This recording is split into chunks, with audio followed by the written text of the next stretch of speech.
So I'm looking for. I think Skyview's got the edge here tonight.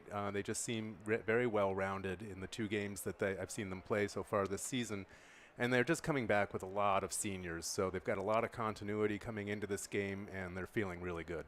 Yeah, they should feel good. As you mentioned, a couple of early exciting games this year. They beat Jesuit 28-0 right here on this field. Jesuit, one of the top programs out of Oregon, and a stunner. It was an absolute one-sided affair, and of course they rolled Columbia River last week. Their crosstown rival, of course, Columbia River is a 2A school, so a bit lower on the totem pole, but we have seen nothing but positive things out of the Skyview team, led by senior quarterback Jake Kennedy and Trey Jacob in the backfield. We're hoping we'll see Gavin Packer, the star wide receiver, here tonight. He's been out for injury the first two games this year, so we are very excited to see this kickoff here. Yeah, Cameron Cook has been coming in and stepping in and getting some Cameron Crooks been getting a lot of action on the offensive side of the ball. He's typically a DB, but he's been getting a lot of passes from Jake, and Jake Kennedy can do it with his arms and his legs.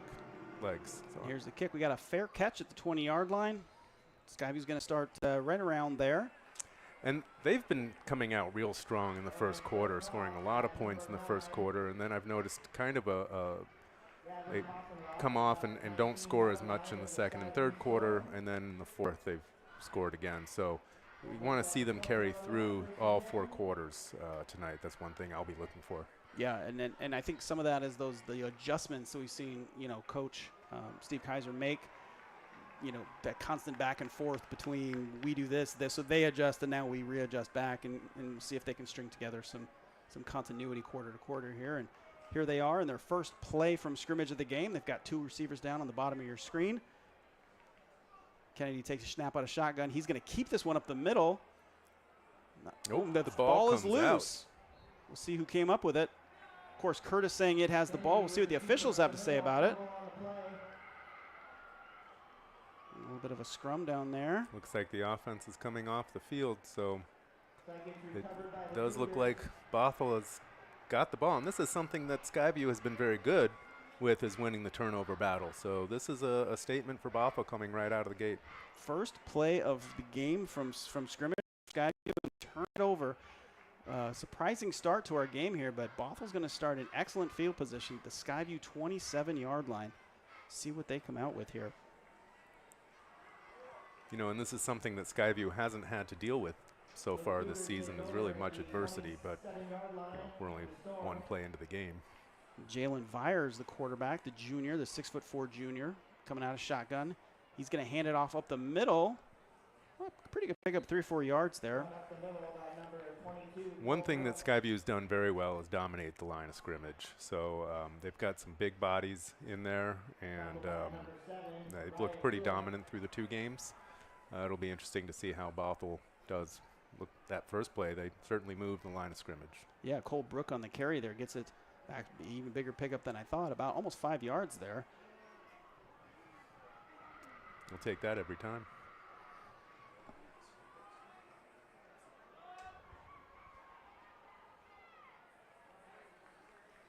So another ground play here for us. So that'll bring up 3rd and short, 3rd and 3.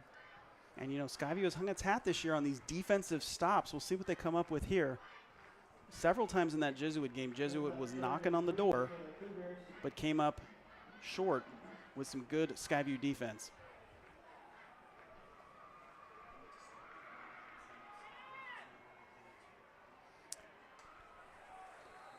Well, it does not look like they will pick up the first down on that screen.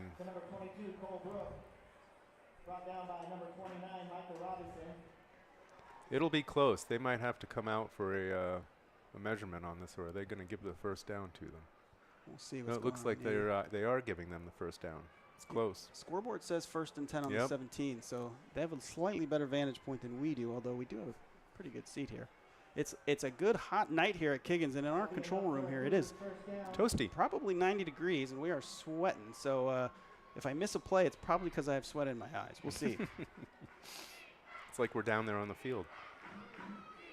So 1st and 10 for Bothell on the 17-yard line. Just under 10.5 minutes left here to go in the first quarter. We're just underway as we see Vyers in the backfield, joined by Cole Brook. 2 receivers on the top, 1 on the bottom. Trying out his hard count. So it looks like some sort of, I'm guessing, a false start on that one. Officials blow that one. Yep, false start. We can see the white hat there, or not on your screen, but we do see him calling that false start. The hard count fooled his own team. Yeah. At the Storm 22-yard line. All right, so it's going to be 1st and 15 from the 22-yard line. A long drive here for Bothell. I mean, they've been here for a couple hours, which is good, kind of shake off the road lag. But no matter what happens, when you travel this far in a single day, the starts of these games can be hard. It's disorienting. Well, they're used to traveling. I mean, their first game was in Staten Island, New York. So, you know, they should be used to it. Trying to break it up. No, good pursuit there. Levi Webb tracked him down. It looked like for a moment Vyers was going to have some room, but Webb said, I don't think so. Yeah, that hole closed pretty quickly. So it's going to be 2nd and 18. Now Webb, interesting, we haven't seen it as much early in ball games as we are tonight. So obviously impressing coaches with his play in practice and seeing him make a big play early for Skyview. Here he is at the right defensive end, little but fast. And here he comes again. Vyers rolling out, looking for somebody. He's going to pitch it up.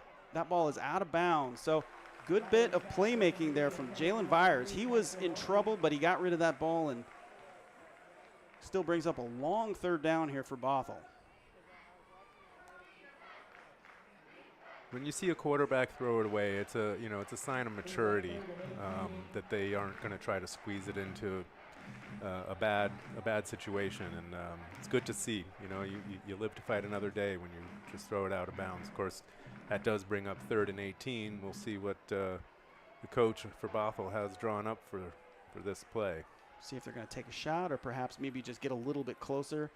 See if the field goal game can get them on the board. This ball down the seam. That ball's overthrown and nearly. Is that picked off? It was. Couldn't tell if that ball fell, but great bit of defense there. I believe that's Micah Robeson who came down with that one. He really extended up to get that one. That was not in his breadbasket, and he pulled it down. Let's see. Was it 23 or what? I thought it was 29 Robeson with the pick. I could be wrong. We have seen Robeson make a lot of good defensive plays this year. So Skyview's going to take back over. A pair of turnovers so far for these teams. Skyview starting deep in its own territory on its own 3-yard line.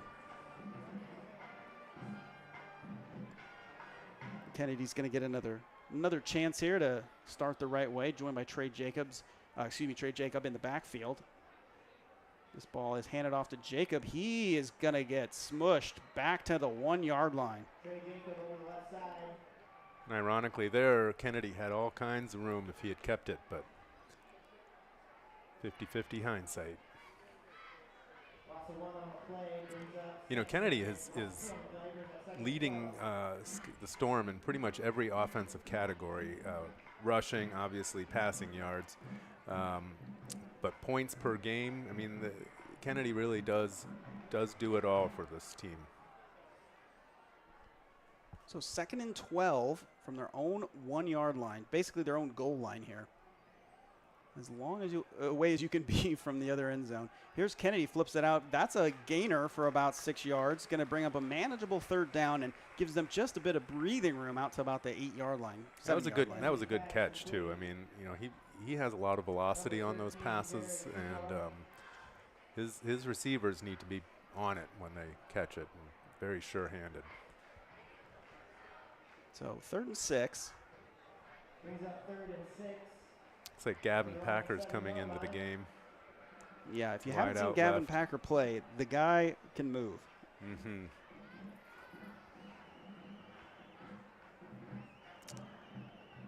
Yeah, 5'10", 175 junior. Kennedy swings that ball out. A lot of blue shirts around, and that is not going to make it. Flag comes in late. We'll see what the call is. Kennedy's pass complete to number 9, Gavin Poffenroth. Official's going to talk this one over. The flag came in after the runner was already on the ground, so I'm curious what this call might be. So it was the other Gavin that time, Gavin Poffenroth. Looks like a face mask on Bothell. Huge penalty there because they had stuffed Skyview. They sure did. So new life for the Storm as they march down the field.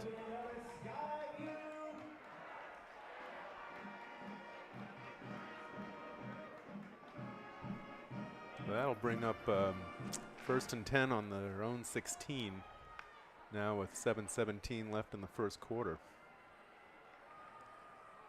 So Kennedy back to pass. Here comes the rush. Oh, a little screen up the middle. Jacob gets it, decides, makes a great move to the outside. Can he keep it going? Yeah, he picks up about 9 yards. That play was all Trey Jacob. These little screen passes, these little short, I mean, they're essentially like runs, but Skyview has been very successful with those short passes, either out in the flat or out in the side, out to the sidelines. Looks like the chains moved there. He got a little farther along than I thought. So it's going to be 1st and 10 for Skyview at the 27-yard line. Getting themselves in motion here. Their first down of the game. Kennedy looks to throw. Nothing there. A lot of blue shirts, and he goes down. He sure does. Kyle Iorg, I'm probably saying his name wrong. Great bit of defense there from that Bothell squad. Iorg right there to pull him down. And Kennedy, we've seen just absolutely flummox defenses with his feet this year, and great bit of containment from Bothell. Loss of 3 on that play. Well, so far this turning out to be a good matchup. Here's Kennedy, takes a hit, keeps going. Bounces it around to the outside, keeps his feet moving, picks up another couple of yards. And again, we're talking a manageable 3rd down here for Skyview, but no big bursts so far given up by that Bothell D. No. You know, when your quarterback is 6'1" and 175, he can be a load to bring down. But at the same time, you know, this guy does so much for your team that you sometimes worry about how much running and how many hits he's going to take in a game. You certainly don't want him getting injured.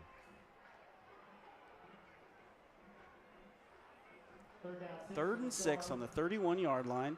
2 receivers down on the bottom of your screen, 1 on the top. Kennedy rolls to his right, looking downfield. He's got a man. That ball is low. Did he catch it? Looks like he did. That's a 1st down for Skyview. Good hands there. Great hands. That was Jared Secor, a name we have called a lot this year. Just kind of one of those guys who makes plays. So a Skyview 1st down here on the 38-yard line. We're about 5 minutes left to go in the first quarter. A lot of action so far, even for no scoring.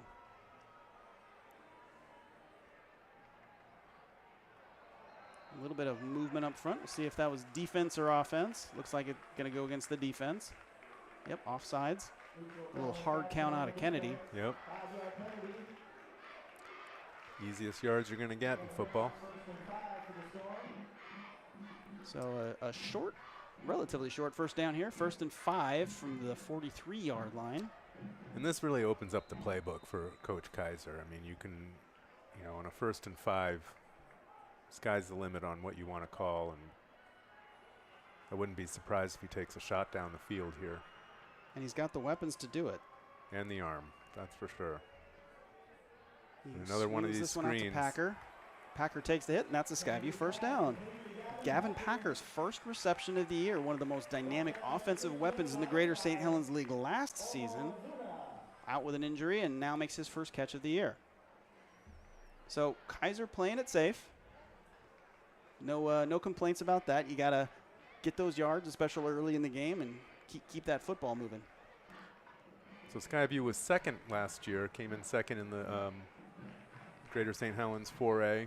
And I think this year they're expected to come in 1st, so we'll see. I think Camus has something to say about that. They're Yeah, looking tough this year also. Flag comes in, down goes Kennedy, so it looks like we're probably going to have a hold and a sack and see if they take the penalty or the sack. I'm guessing they'll take the sack, but we'll see. I'm calling it. Yeah, you can see this Bothell team came to play today. You know, their line is pushing on the Skyview team and getting to Jake Kennedy. something we haven't seen in the previous 2 games. So, yep, they're the hold, but that penalty is obviously declined. They got the yardage and they lost the down there if you're Bothell. So, big play for the defense. Kennedy not used to facing this kind of pressure yet Not this at year. all. Even Jesuit, with its big, burly front line, was not able to get penetration like this Bothell team so far. And if you look down that sideline, you see on your screen 53, 66, all of these players, big boys. Yeah, they've got a lot of size and obviously now speed. Little pitch out to Jacob. A lot of blue shirts pursuing. He tries to bounce it out to the outside. Makes a There great cut. Now he's got space. Trips and falls. Great bit of running by Trey Jacob. Could have gone out of bounds. Kept his feet in. Picked up an extra 8. And now Skyview's, again, back to a manageable 3rd down here in Bothell territory. That was a great cutback. I mean, it just looked like he was running out of room and planted that right foot and just went upfield, north and south, and that's what you like to see. I mean, that's classic Trey Jacob there, just finding space where there isn't a lot of space and then making that lightning fast cut to get through the hole. Helps when you're 5'8". You would know. Oh. I don't know how tall you are. All right, here's Kennedy. A keeper this time. He's got a 1st down, breaks across, still getting dragged down. So that's the kind of thing we've seen out of Skyview all year. Kennedy with that sort of read option. Yep. Decides whether he's going to keep that ball or hand it off. This time he keeps it, and you can see the kind of wheels he has. Yeah, he's definitely a threat out there to run, and you know, especially down in the red zone. It's just for a defense, it's a lot to handle.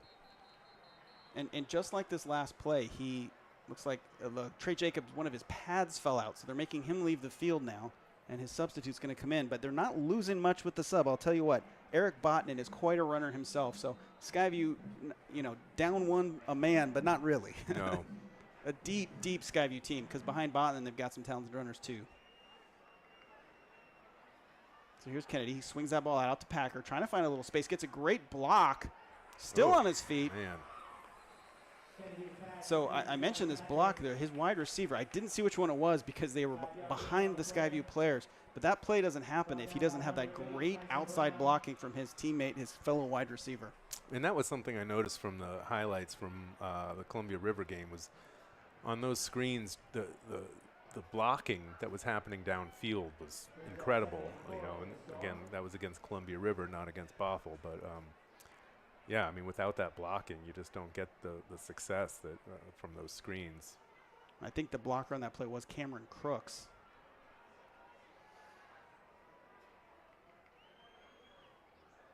Here's Jacob again, back in the game. He's trying to bounce the outside, still on his feet. Kind of swamped by Blue there. So we're going to have 3rd and about 3 yards. Great bit of team tackling there out of Bothell.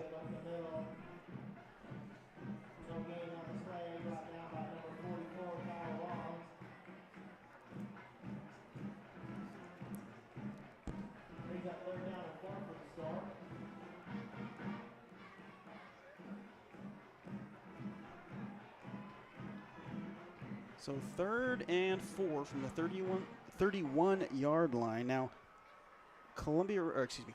We were just talking about River. Skyview has an excellent kicker in Ethan McClinton, but obviously this would be a long one, and they would much prefer to go for 6. So we'll see what happens here. Probably 2-down territory for the Storm. I would think so. Hands off to Jacob. He's going to cut it up the middle. He's going to be awfully close to the stick, but I don't think he made it. Jacob over left side. Yeah, it looks like he's about a yard short. So it's going to be 4th and 1 for Skyview. Gavin Poffenroth coming back on. Tua coming off. Hezekiah Tua coming off. We've seen Poffenroth be an active receiver this year, so we'll see if they're going to try for some power football here. Looks like they're about 2 yards shy of the 1st down marker. If they're going to try to open it up to the outside a little bit.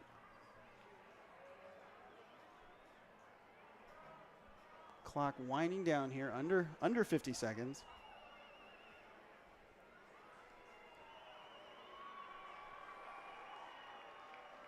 Here's the handoff to Jacob. Looks like he's gonna get there. That second effort, he was nearly down. You saw he put his hand down on the turf and then took 2 extra steps, and I think that got him the 1st down.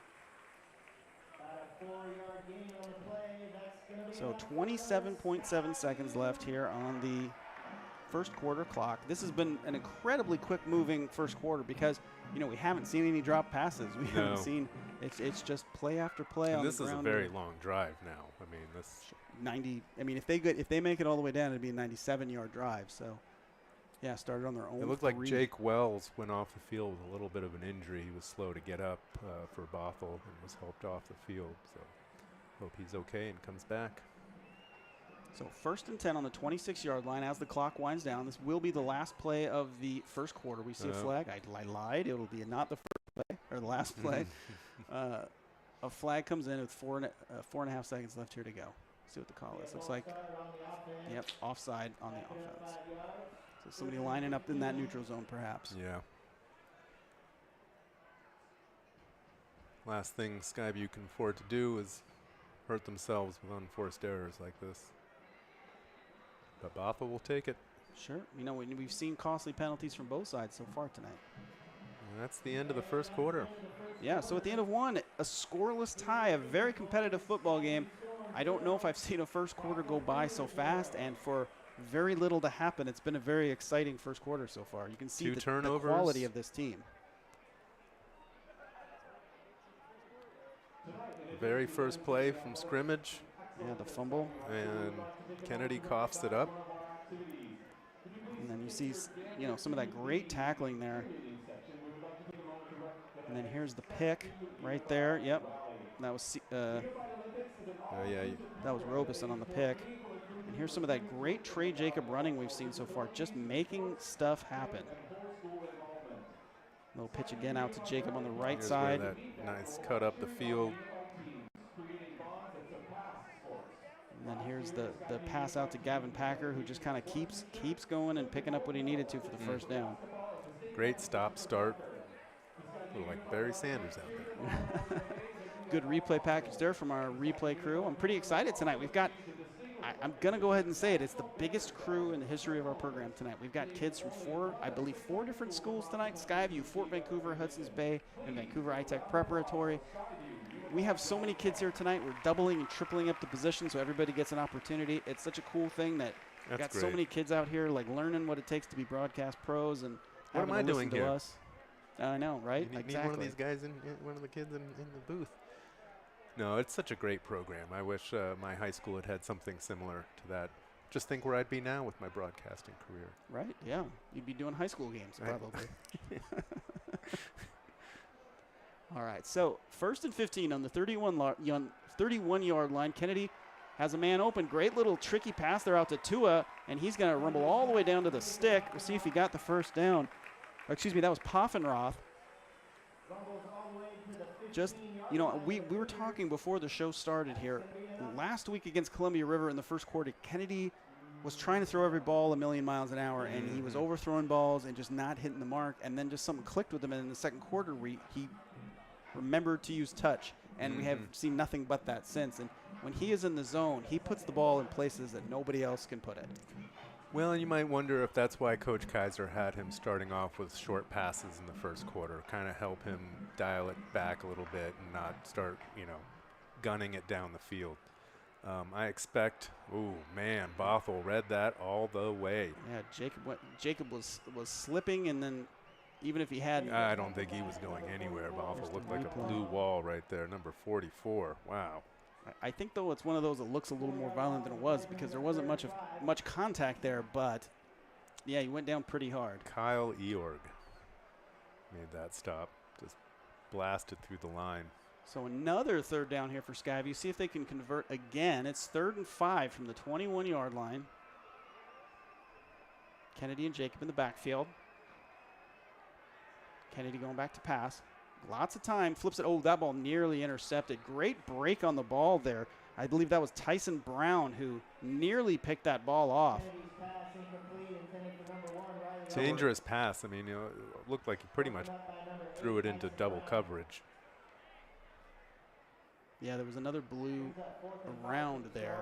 So we are facing 4th down here for Skyview at 4th and 5 on the 21-yard line. 10.5 left here in the second quarter. Just eating clock is this Skyview Storm. Yeah, it looks like they're going to go for it. I mean, I'm not a mathematician, but that's about nearly a 40-yard field goal. Yeah. And for a high school kicker, that's a long one, even one as talented as Skyview's. So here's the handoff to Jake. No, Kennedy keeps it. Well read. He's not going to get there. Nope. Too many blue shirts and not enough white ones. Look and at that's that going to be a turnover. fired up sideline. They come out to congratulate their defense on a hard-earned stop. Yeah, I mean, Bothell traveled today. I'm somewhat amazed that as long a drive as that is, they have a pretty good crew out there on the other side of that field. Yep. So we're Well, going to this see. is really turning into a good test for Skyview. You know, the first two games, I mean, Jesuit on paper looks like they're a perennial powerhouse, but they did not put up too much of a fight in that first game. And certainly Columbia River, known for its soccer more than its football. It didn't used to be the case. River has had some good teams, but they're always going to be at a disadvantage against Skyview because their school is half the size. They have half the available players. So, I mean, talking about River, we saw some good football out of them, and I think they are going to be a handful at the 2A level this year. But yeah, this is definitely, I mean, obviously the biggest test that this Skyview team has faced all season long, and Bothell, I'm sure you can say the same based on the scores from their earlier games. So that's why football games like this are so much fun. You get to see just the best play each other. Here's a run up the middle. Not a lot of space there. I mean, it's been a long time since Bothell has touched the ball now. Yeah, true. I believe that was Brooke on the carry. Which also means that Skyview's defense should be pretty well rested. Well, we do see some of these players going both ways. Yeah. So 2nd and 7 here for the Cougars. 2 wide receivers down on the right-hand side.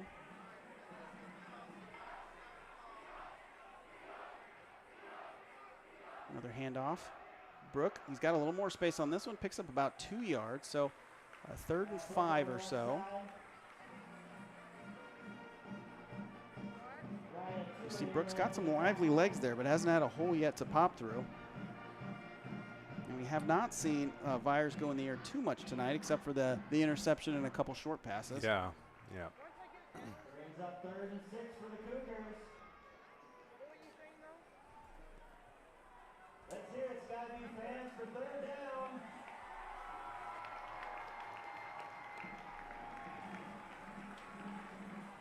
All right, 3rd and 6 from the 30-yard line. 2 receivers to the right. Kind of the same formation we've seen a little bit here. Dropping back to passes Vyers. And here comes a blitz right up the middle. He's got some space. Will he get there? He is so close. Did he get to the post? No, looks like he went out about a yard shy. He had a shot there, but just enough closing out of that Skyview defense to force him out. And you want to be careful when your running back's running on the sideline. Well, the other running back's running, that you don't hit him out of bounds. And so yeah, that late hit is a killer. And so Skyview here forces the 3rd down stop. Expecting a punt here, but one never knows. Robeson back to return. We saw him with the big interception earlier. See if he can make another big play. Back to punt. One of my favorite things about doing high school sports is when we have camera operators who don't know football that well, just learning, and they never get the punter in the screen. So we didn't see the punter there, but an excellent punt. And that one's going to take a huge Bothell bounce all the way down to the 14-yard line. What a punt. It's a shame we didn't get him on camera because he really kicked the heck out of that ball. I want to say that was Weston Naranchich, but I didn't catch the number. I hope I got that one right. are you trying to hint at something, Nick? No, I don't even know what you're. It's been a long day, you know. Yeah, I don't. So we've got 8.5 minutes left here in the first half. Skyview on its own 19-yard line.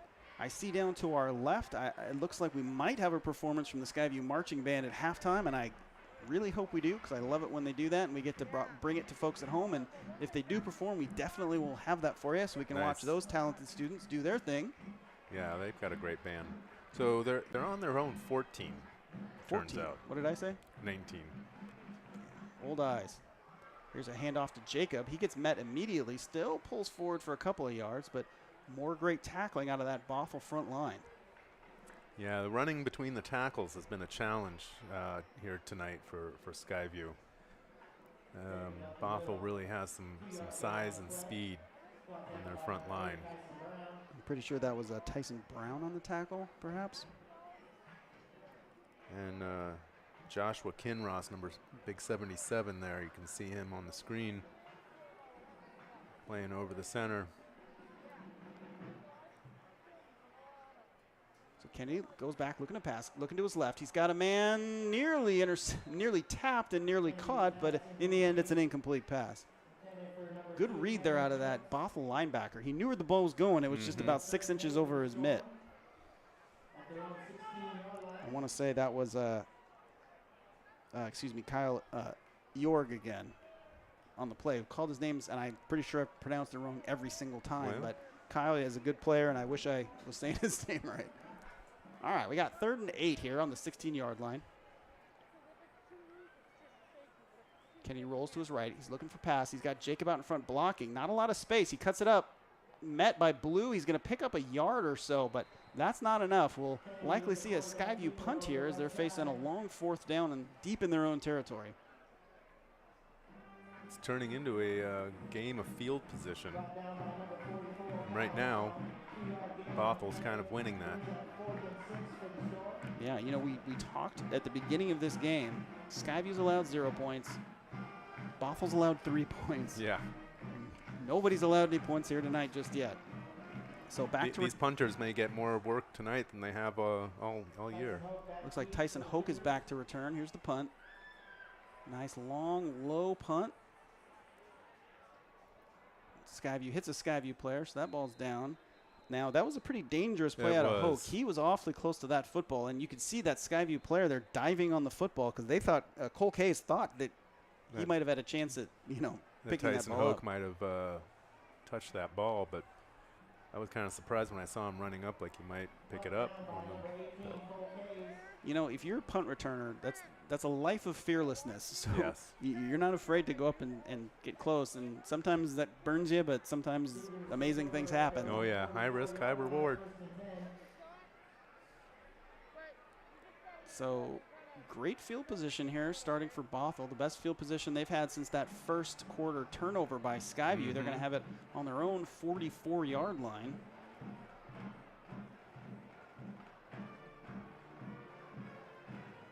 See what they can get going here. Some new backfield mates there for Jalen Vyers. Well, they go into motion. I think it's Jaden Donald back there in the backfield with him for this play. Hands it off. Ooh, big hole. That's a first down. Wow. Talk about quick feet. Yeah. I tell you, Jaden Donald burst through that hole. And that was really the first time we've seen the Cougars get a running play up, of that magnitude in this game so far. So Skyview gives up the first relatively big play of the game. See what Bothell follows that up with. 2 on the top side of your screen there, 2 receivers. He's back to pass. He's got a man open. He overthrows it. Great little seam there. Yeah. Mingo Lemley was pretty darn open. But Vyers just let him too much. Yeah. It looked like Kellen Wiggins, number 33, was a little slow to break on the ball on that. Or maybe he was 23, Joe Petrino.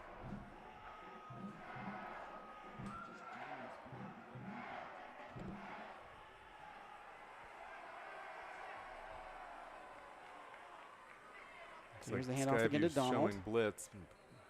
Another handoff up the middle. So 3rd down now for Bothell. Good for about 4 yards.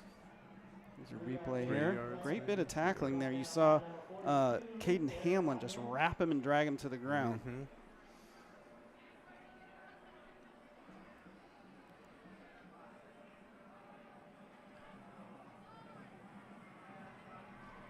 So a slow arriving crowd here at Kiggins tonight.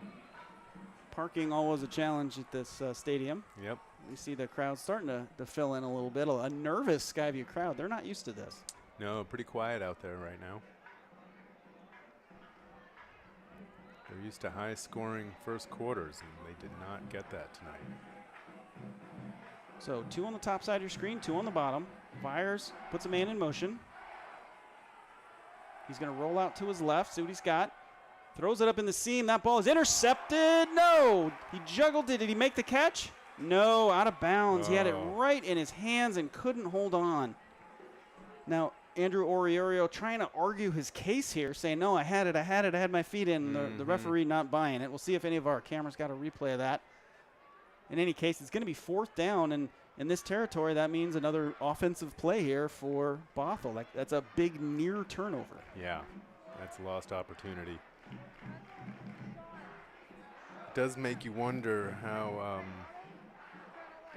Here's the replay. Jalen Byers is feeling about his, his confidence in his throwing. He's thrown 1 pick and almost a 2nd pick, so that can start getting into your head. Well, and also, it looks like we've got a penalty against Skyview, a face mask penalty. I didn't see the flag come out initially. I just saw the umpire come out very late. So the near pick a moot point at this point. If with the face mask penalty, it's going to be a 1st down, or is it? I don't know. They're not moving Looks the like chains. an inadvertent face mask, the 5-yard face mask penalty. Okay. So a lucky, a bit of a luck play there for Skyview, not getting called for the more serious automatic 1st down 15-yard penalty. So 3rd down here. Well, let's see if that motivates the defense to get a stop here. Well, now they're calling it 3rd and 2, but do they replay the down? Yeah, I believe so. Okay. That's what I'm saying. It's a moot point on that near pick because it wouldn't have counted anyway. Oh, there's a penalty. I think we're going to now march this back 5 more yards, and then they'll start where they did a moment ago. Well, that quick first quarter might come back to haunt us with the penalties start racking up here. Before these games starts, as I'm helping produce these things, I put together all these announcements that I can use to fill in dead time. And not much of that tonight. You may have noticed I haven't done any of them. No. All right, so 3rd and 7 from the 42-yard line. Byers and Donald in the backfield. Trying to get that hard count to see if they can march it back 5 yards again. Byers back to pass. He's got some time. Now he steps up. Throws it deep. He's got a man wide open, and that ball is knocked out. My, oh my, what a play. That ball was caught until Micah Robeson got his helmet in there and knocked it out. What a play. Good timing on that hit. See on the replay, Robeson is going to come out of nowhere. Oh, just missed it on that angle. It's tough to follow that ball when you're down on Cam 4. Maybe they'll have it on another angle. We'll see. But in any case, it's going to be a 4th down now for Bothell. Tyson Brown just couldn't hold on to it. It's tough when the helmet hits the ball. It's tough to hold on to. So it brings up 4th and 7 now. The defense is doing their job. So Byers, a little funny punt. That is not going to go very far. Skyview player nearly touched it. That is not what they were hoping for with that play.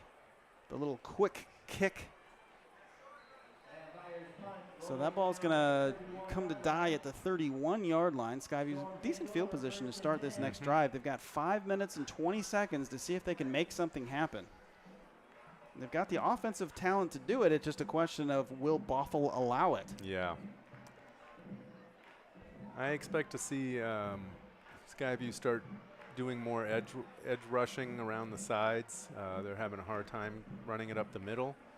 Of course, if that's what their game plan is, they'll stick to it. But so let's see what Skyview has dialed up. We haven't seen Kennedy attempt anything deep as of yet. This time he flips out to Jacob. Jacob, look for a moment. Yeah, he flips it to the. Oh, that ball is on the turf. Just a busted play. Let's see who came up with that one. Looks like the official's saying Skyview got it. A flea flicker, it looked like perhaps? He was getting ready to throw it, and then he flipped it back and hit his lineman, Noah Thomas. Yeah, right in the stomach with that one. Skyview lucky that is only. Well, the officials haven't even determined what it's going to be. It looks like it's going to be about a 3-yard loss. I think they're talking it over. It was a lateral. So it wasn't like a forward pass to an ineligible receiver. Got a lot of discussion down there from those officials. It's just a weird play, and I'm sure that's not what, the Storm coaches dialed up on that one. Well, we were talking about an experienced quarterback knowing when to throw it out of bounds. Same thing for a running back. When things start falling apart, don't start lateraling it. Yeah, just go down, take the loss, try again. So now Skyview lost only 3 on the play. I mean, just an incredible luck play there for them to not turn that ball over. And here's Kennedy now. He's got 3 receivers out to the right. He is looking to pass. This time another screen up the middle. That ball skips through the hands of Riley Artis, and that's going to be a 3rd down and 13 for Skyview. And just what they didn't want, if they're going to give the ball back up, they're stopping the clock now with an incomplete pass. Yeah, this is definitely a territory that Skyview has not been in yet this year. So this will be a good test for them. We'll see what Coach Kaiser has to say at halftime. Yeah, win or lose, this is good for Skyview. Definitely. I mean, obviously you prefer to win. Yeah, but they don't start conference play until I think October 13th or something. So, they can really hone. Right? Beautiful ball out to Packer. Did he catch that? He did. Wow. Gavin Packer makes his presence felt. I mean, you couldn't have covered that much better than Bothell did, but he just got up there, high-pointed that ball. And there's the last play. Hopefully we'll get the most recent play to Packer there on a replay in a moment here. He high-pointed that ball. Gavin Packer, in the middle of 2 blue shirts, went up and got it. Mm-hmm. And that's the spark. Here's the play now with Packer. Watch this. He goes up and gets it. And this is what I was thinking that maybe Kennedy would start airing it out a little bit. So especially with only 4.5 minutes to go in the half. We'll hand off to Jacob up the middle. He finds some space. There we go. Picks up about 6 yards, and Skyview's on the move here. Sometimes you just need a play to break and kind of get that swagger back and start loosening up that line a little bit. Who's been pretty packed in for the first part of this game and really clogging it up. But you get a long 30-yard play like that, and things start loosening up a little bit. And I mentioned this, our team tonight being so large, and a lot of these students out here tonight, this is their first time doing it. So sometimes when we see some funny things, it's because it's the first time. But as you watch this game, just like now, our replays are getting better. The kids are getting better. It's kind of like what's happening on the football field. Everybody's getting loose and getting rolling. What are you going to tell them at halftime, Coach? I'm going to tell them to drink some water and stretch it out and watch the marching band. Looks like Coach Kaiser's called a timeout here with 3:43 left in the half. And the Storm kind of on the move as we... I'm excited because I get to run my first announcement here. Oh, right. Yeah. Hey, if you have a student who is looking to figure out what's going on after school is over, there's a great event coming up here in October for them. It's called Future You. It's open to any student of any grade, so middle schoolers, high schoolers, even elementary schoolers. Come talk to colleges, trade programs. Representatives from the military will be there, a whole lot more, including ways to pay, to apply and pay for college. So your FAFSA, your things like that. There's professionals on hand that are going to help students walk through that. I mean, it's only September, and when this event happens, it's October, but it's time to start thinking about that stuff. The FAFSA this year, I read, changed the due date, which is good because I think students get more time now, but you'll have a professional there and not some guy on the football broadcast talking about it. It is Thursday, October 26th, 5:30 to 7:30 at Hudson's Bay. It is a free event open to anybody who wants to come in Vancouver Public Schools, so make sure you go ahead and do that. Never too early to start thinking about that stuff. So here's Kennedy, a fumble on the field. Who gets it? I think Jacob has it. No, that ball's still loose. Who picked it up? It looks like Bothell picked it up. Yep, Bothell has that football. Wow, what a swing. Just a miscommunication there between the Skyview Storm and that ball's on the turf. It looked like Jacob had a shot at it, but out of nowhere came Tyson Brown, a name we've been calling a lot tonight, and he makes the big play on the recovery. So Bothell taking over now with 3.5 minutes left, their own 45-yard line. Yeah, what is this, the third time the ball's hit the deck for Skyview? I wonder what Coach Kaiser is going to talk about at halftime here. Hold on to that football. Yeah, I mean, this is the kind of game where you really need to get back to basics and just play a simple game, because this Bothell team has a stout defense, and I'm sure Bothel's thinking the same thing. So back to pass. Looking deep. He's hit as he throws. That ball's out. He is open. Is the man. Oh, that's a flag. That's an easy call for the official. The tackle started before the ball was there. Jared Secor with the penalty. The defender looked like he never got his head around and was trying to play the eyes and hands, and didn't time that quite right. He did not, and I don't even know if he needed to, because I think that ball was overthrown. It's a little hard to tell when the tackle happens before the ball arrives, but it looked like from this vantage point like it was overthrown. So a big penalty here for Skyview is going to move the ball forward 15 yards for Bothell, and they're in Skyview territory with 3.5 minutes left here in the second quarter. And I mean, the pressure on Vyers was right there. I mean, he got that ball out with very little time to spare. In fact, it looked like the throw was affected by the hit that he took. So good on him to get it out and get it down the field as shows well that as he did. He's got a big arm as well, and this time he hands it off. This time it's Brooke back on the field, and he picks up about 7 yards, and Bothell moving that football. Yeah, as he was being hit, Vyers from behind, and I think you're right. I think that's why that ball sailed just a smidge. And here's that run from Brooke. And it definitely had that sort of wounded duck look in the air to it. So 2nd and 4 on the Skyview 34. 3:05 left here in the second period.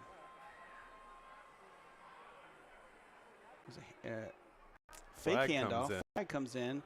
Skyview had better hope this is on Bothell, because Vyers with a big run to the outside. Given its location, I'm guessing that's a holding penalty, but we'll see. Vyers showing some electricity there in his feet and makes a big play. I don't know if from this angle we're going to see the penalty, but you can see the kind of run Vyers is able to do. Yeah, he looks quick. See what the officials come back with. Yep, looks like they're heading backwards. Official explaining it to the Bothell player. Looks like a personal foul there on Bothell, so that's going to move the ball back 15 yards. A big play for Skyview. They needed that. Yep. So watch as that ball just marches back, all the way across or to the 50-yard line near it.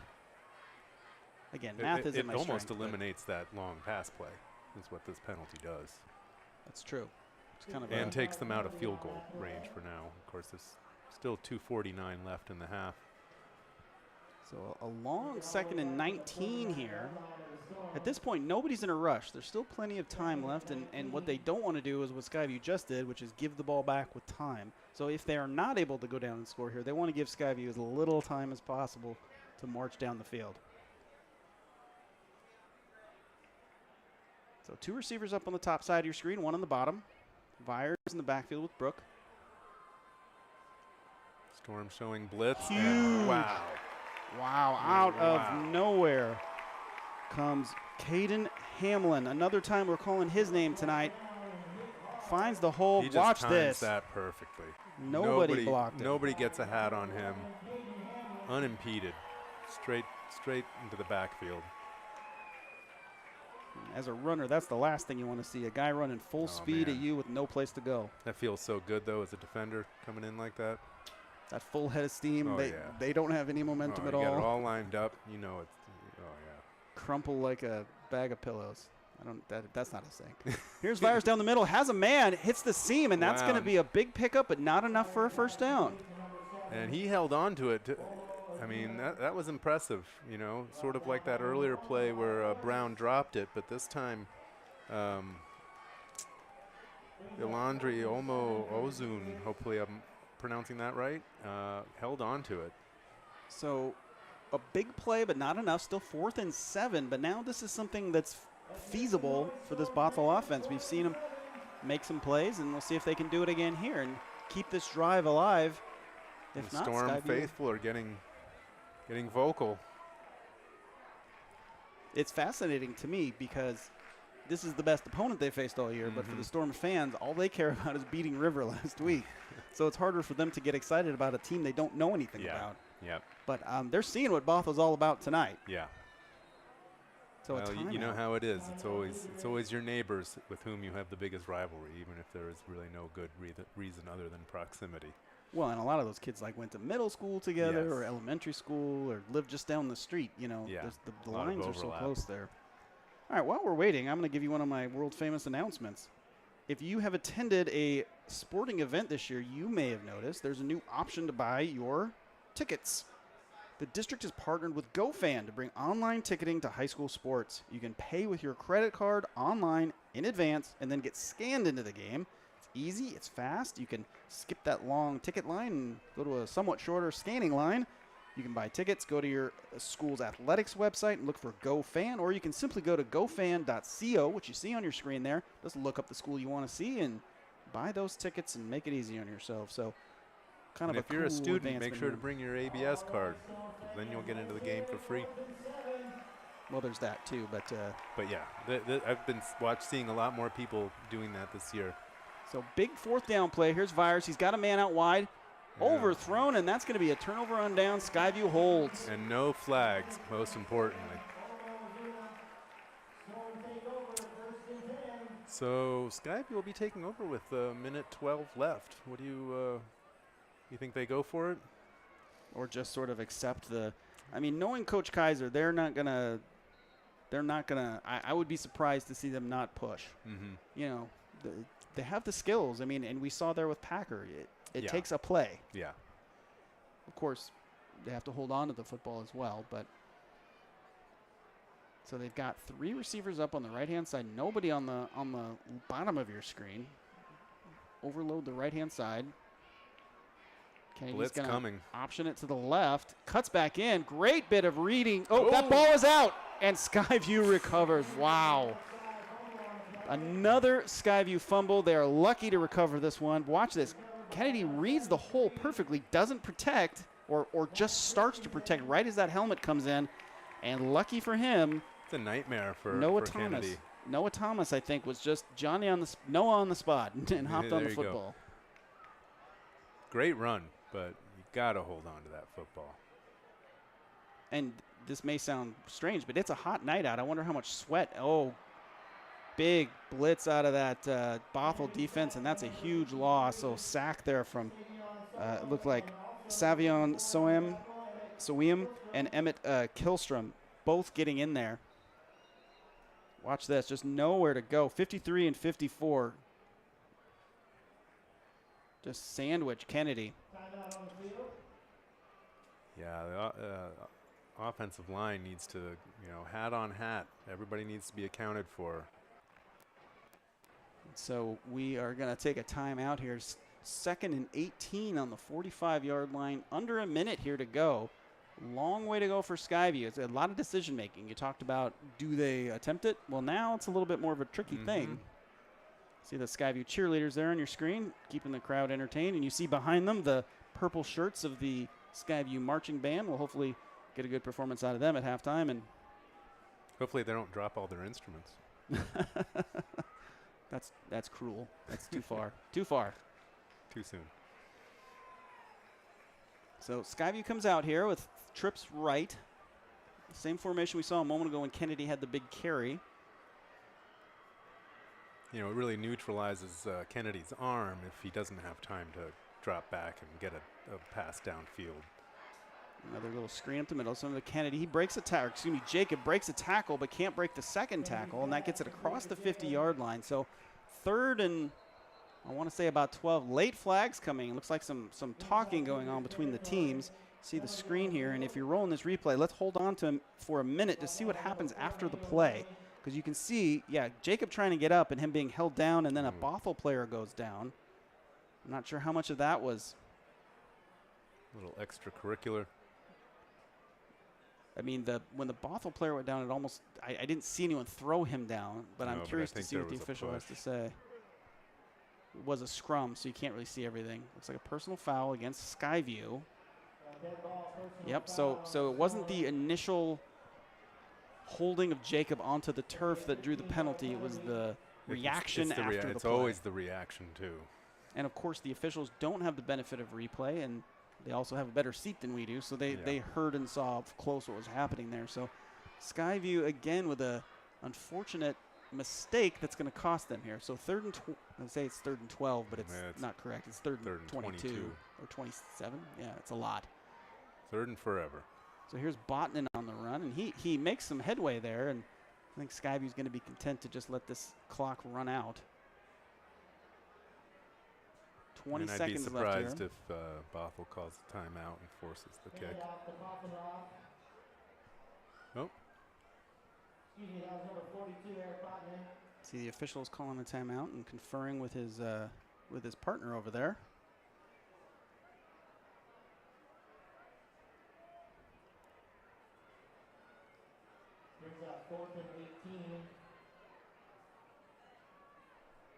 Are they going for it?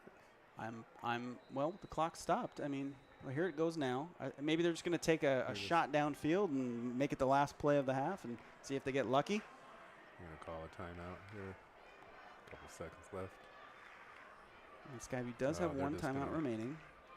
And that's the end of the first half. So in the end, they decided not to run anything. So this may be the most exciting scoreless game we're going to see all year. I was just going to say, it might be the most interesting scoreless game. So 10 quarters in a row with 0 points given up by the Skyview Storm. But, of course, they didn't score any either. So and the turnovers are really killing them. And see, this is when they were threatening deep in Bothell territory, and that drive ended with no points. You see that swarming Skyview defense here. This might be a game for kickers. You see here the great swarming defense. Yeah, running up the middle, I mean, big number 77 takes up a lot of space. Kennedy trying to stretch this one out. And again, that's the story of the first half, right? A lot of blue shirts converging on white shirts and vice versa. So there's that big defensive play there. That was a huge one there from Robeson to force, or to that would have been a first down if that ball had been completed. So, well, folks, we are at halftime. We are going to play a video for you, just some news from across Vancouver Public Schools. And while we are doing that, the Skyview Marching Band is going to be setting up. And when they're ready to go, we'll bring their performance to you. So 0-0 at halftime. We'll see you here in just a few minutes.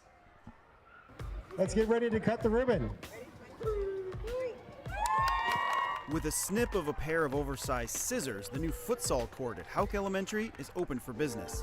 It's really fun and I love playing on it. You know, this was just kind of a dream, and now it's here. Hi, everybody, and welcome inside Vancouver Public Schools. I'm Nick Voll. The new futsal court at Houck is the product of a lot of hard work, and as we discovered, the work is just beginning.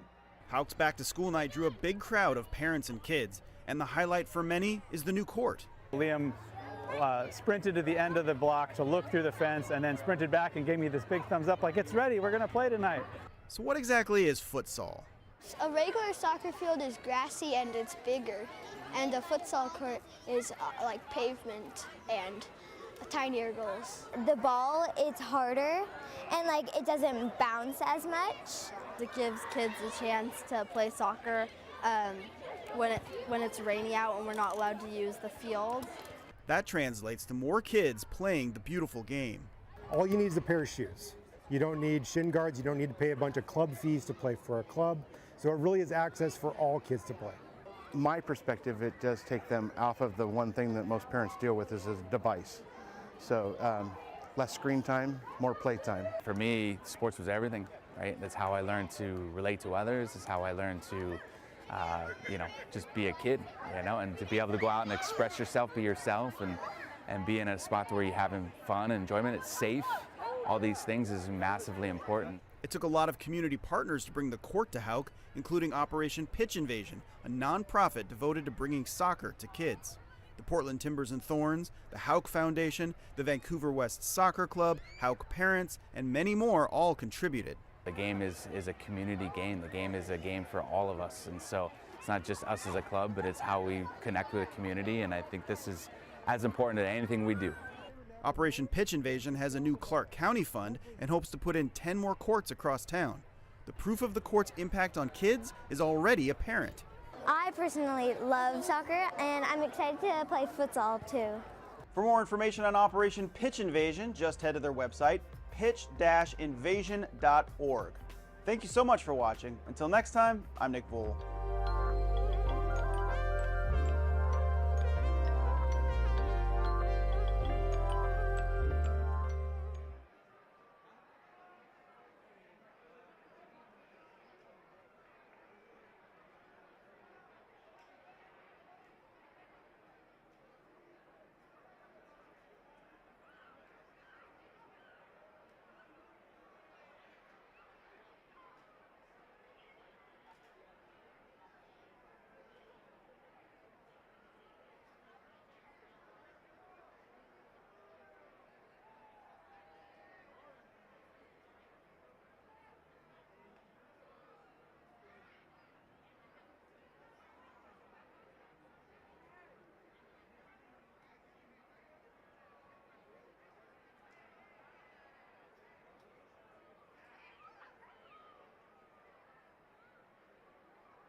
Now, please welcome our very own Skyview marching band to the field.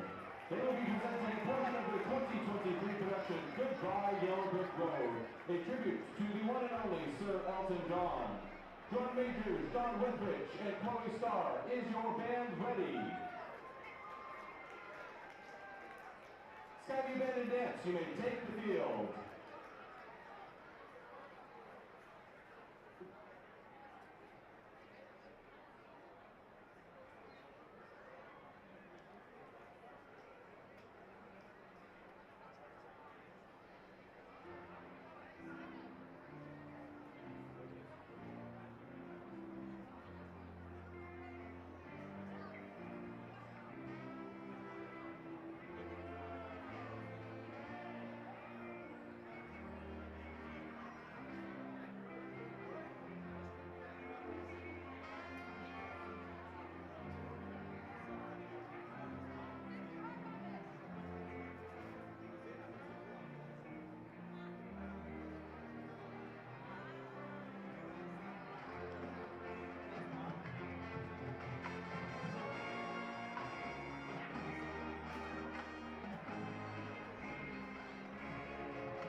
Skyview Band and Dance.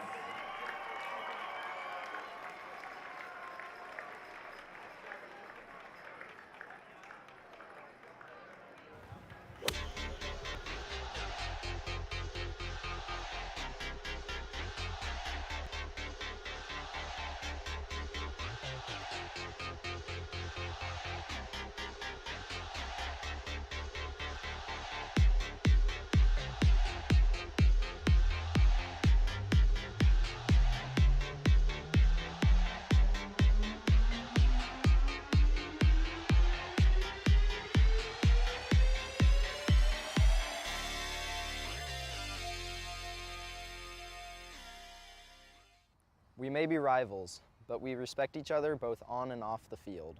We are all students that enjoy our sport and love competing. So please come out and support us, all of us.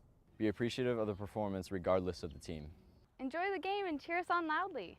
But please, Please, don't cheer for the failure of the other team. Keep chants, cheers, and gestures appropriate and positive. No negative chants. No negative cheers. No negative gestures. And never ever single out a player by name, number, or characteristic. There's no place for that. We're all in this together to learn, have fun, and compete. Win or lose. Demonstrating sportsmanship shows that you value all kids, not just your kid. Oh, and those officials? Be kind to them as well. This isn't their full-time job. They're all just people trying to give us the opportunity to play. They all make mistakes just like us players and coaches. We all know that. But that's just part of the game. So accept the calls they make, whether you agree or not, and move on. Thank you so much for supporting us. Thank you so much for supporting us. Thank you so much for supporting us. It means everything to have our friends and families in the stands. Let's work together to make positive, lifelong memories.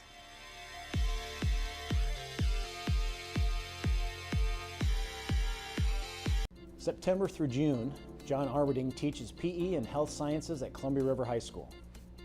Over the summer, he spent a week learning what it takes to be an emergency medical technician. Just got called out on our first call, which was interesting and eye-opening. He's not switching careers, he's exploring what it takes to be an EMT, so that his students can pursue their dreams. I'm armed with a lot more information after doing this. Welcome to Learning to Work. I'm Mark Reith, Director of the Vancouver Public Schools Career and Technical Education Department. Throughout the summer, we send teachers on paid externships so that they can pass along firsthand knowledge to their students. We'll get call after call after call, right? And so you don't want to have to drive all the way back to the station, fill up, and be out of service. When we caught up with Mr. Armerding, he was spending time at Clark County Fire District 6, having already visited the Northwest Training Center and AMR. You always have a picture in your mind of what a job is. So it's been really neat to actually kind of learn more about these different careers, what their days are composed of, what it requires of the individuals that take on these challenges. So it definitely helps to contribute to that respect that I have for first responders. Everybody wants to know what firefighters do. So getting a little look behind the curtain, I think is good. It's good for him to come in and anybody else to come in and take a look at this. It's good for us to show them what we do and to kind of understand, when the bells do go off, what happens. And so, for us, it's exciting. Mr. Arberding hopes to convey that sense of excitement and duty to his students. In the health sciences class that I teach, EMT is one of the modules that our students work through. So I was interested in just learning more about what the career opportunities are locally with that and how students can go about continuing their education. For students, it's important, really for him to bring back just the pathway. How do you get into the fire service, right? And not even necessarily the fire service, it's any part of the pre-hospital is what he's basically looking at. Really amazing work that is done, but can also be really challenging work. Mr. Arberding is impressed with the professionals he's working with, and they're impressed that teachers like him are doing whatever it takes for their students. This is their time off. This is their summer, and they're extremely busy during the school year. So for them to take that time off and educate themselves in whatever field it is, I think it's amazing, and I think it just shows their dedication to the profession. The firefighters asked us to share that students have a chance to get involved by joining the local cadet program. Cadets get firefighting training throughout the year, which prepare them for potential careers in firefighting. Students can contact Fire District 6 for more information. Thanks for watching. I'm Mark Reith.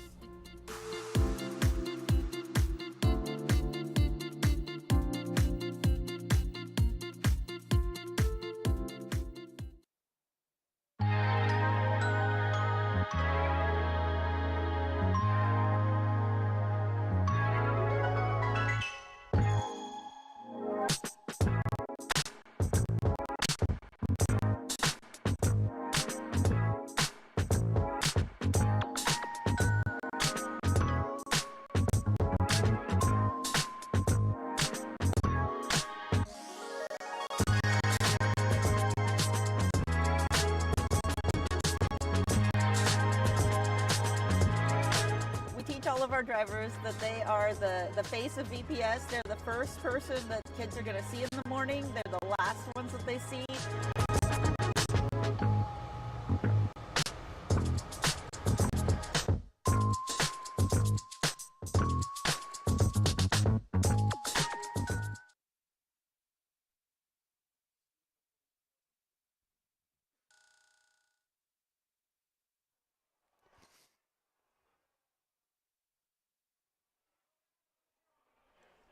Welcome back to Kiggins Bowl. We are in a scoreless tie here to start the third quarter. Skyview and Bothell duking it out in the first half. My name is Nick Voll. I'm joined by Alex Gall. We've got the call for you tonight. It's been a really fun, although somewhat strange game. You know, Skyview's going up against an opponent that they haven't seen before in terms of this level of play this year, and you know, it kind of looked to me like they had a little bit of jitters out there, putting the ball on the carpet, 4 times in the half? 3 times? 4 times? Yeah. So, I mean, uncharacteristic for sure of the Storm. So let's see if they kind of settle down a little bit and get back to basics and their game. I would love to have been in the locker room during halftime to hear what Coach Kaiser had to say to them. Maybe just to be a fly on the wall, not to be one of the players, though. Yeah, I mean, I'm sure there was some talk about the turnovers and the fumbles. But then on the other hand, you know, you're looking at the positives here. They were absolutely suffocating on defense once again. So, you know, you got to look at. Yeah, I mean, both sides, you know, that sort of seems to be their calling card now. You know, I don't know if that you would have said that going into the season, but so far, you know, both teams sort of hanging their hat on the defense. So first play from scrimmage here for Bothell. Looks like some late action on the field there. I'm somewhat surprised there wasn't a flag there for that bit of a throw down there. Yeah. Colby Warner threw the defensive player down onto the turf well after the play. Like you can see him on your screen just wrestling. But then he puts his hands up. Hey, it looked like they were pretty engaged and going to the turf. True, and it's one of those two. It's not like they weren't watching the ball, so they didn't notice, so the play was over. In any case, it's second down. Here's Vyers doing some shoulder shimmies, trying to find a man. He's got someone wide open now. That's a completion for Bothell. He's going to get all the way down to the 50, make that the 40. He's still going. Staying in bounds. Wow. What a great second effort. That was 15 yards he just went, in addition to his initial 20. Great touch on the ball by Vyers, just putting it over, looping it over the defense and getting it into his hands. And a name we've called, look at that throw. Tyson Brown just not willing to go down. So he was the young man who couldn't hold on to the ball in the first half when he got hit. I think he's getting a little payback now. Right? I don't know if that was Tyson Brown's fault on that first. That was a big hit. It was, but you know, it doesn't mean he's not going to come back and try to lay one back on the defense on the other side. Fair enough. So first down here for Bothell on the Skyview 35-yard line. They like that I formation. It's you know, you don't see that very often. So there's Brooke right up the middle there, picks up about 7 yards. So a good first down play here for Bothell, and they're gonna put some pressure here on the Skyview defense to come up with another stop. The old bend but not break defensive philosophy being put to the test here. Yeah, this is a good opening drive for Bothell coming out of the halftime. Nice scramble by Vyers on that play. Yeah, buy him some time. The shoulder fakes also, just all those little moves to freeze the defense just for a hair. Yeah, he looks polished. That's for sure. And there's Brooke up the middle again. He's close to the first down. The way the official's walking up, looks like he's going to be just a half yard short. So we're going to face a 3rd and short here for Bothell. And obviously this is 4-down territory, so they're going to have 2 cracks to get half a yard.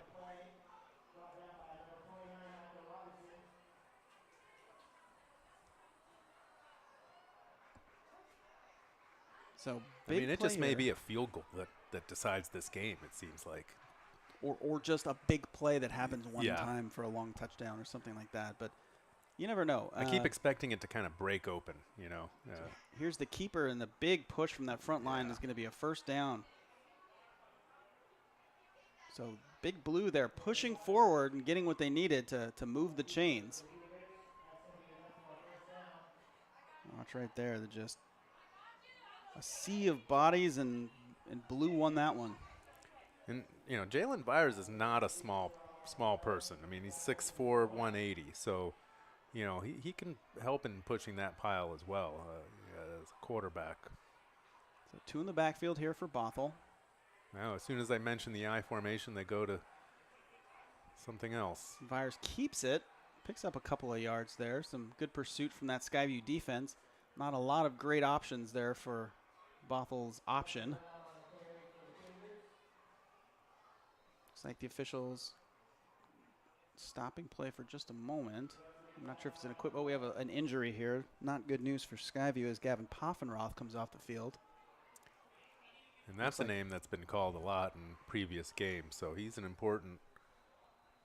From the looks of that, that's a knee or an ankle or something. He's getting helped by 2 teammates over to the sidelines to have the trainer take a look at him. So, you know, they are a deep team, but certainly if he's not able to return, that's going to be a big loss for Skyview.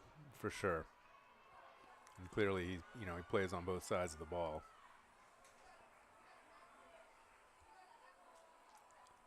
So 2nd and 8 from the 22-yard line for Bothell.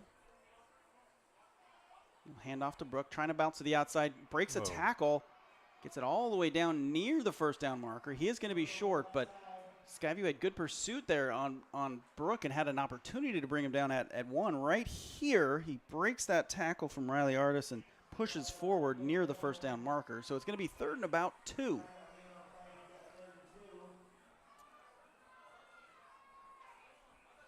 Down on the 16-yard line. This is about as deep into Storm territory as Bothell has gotten here tonight.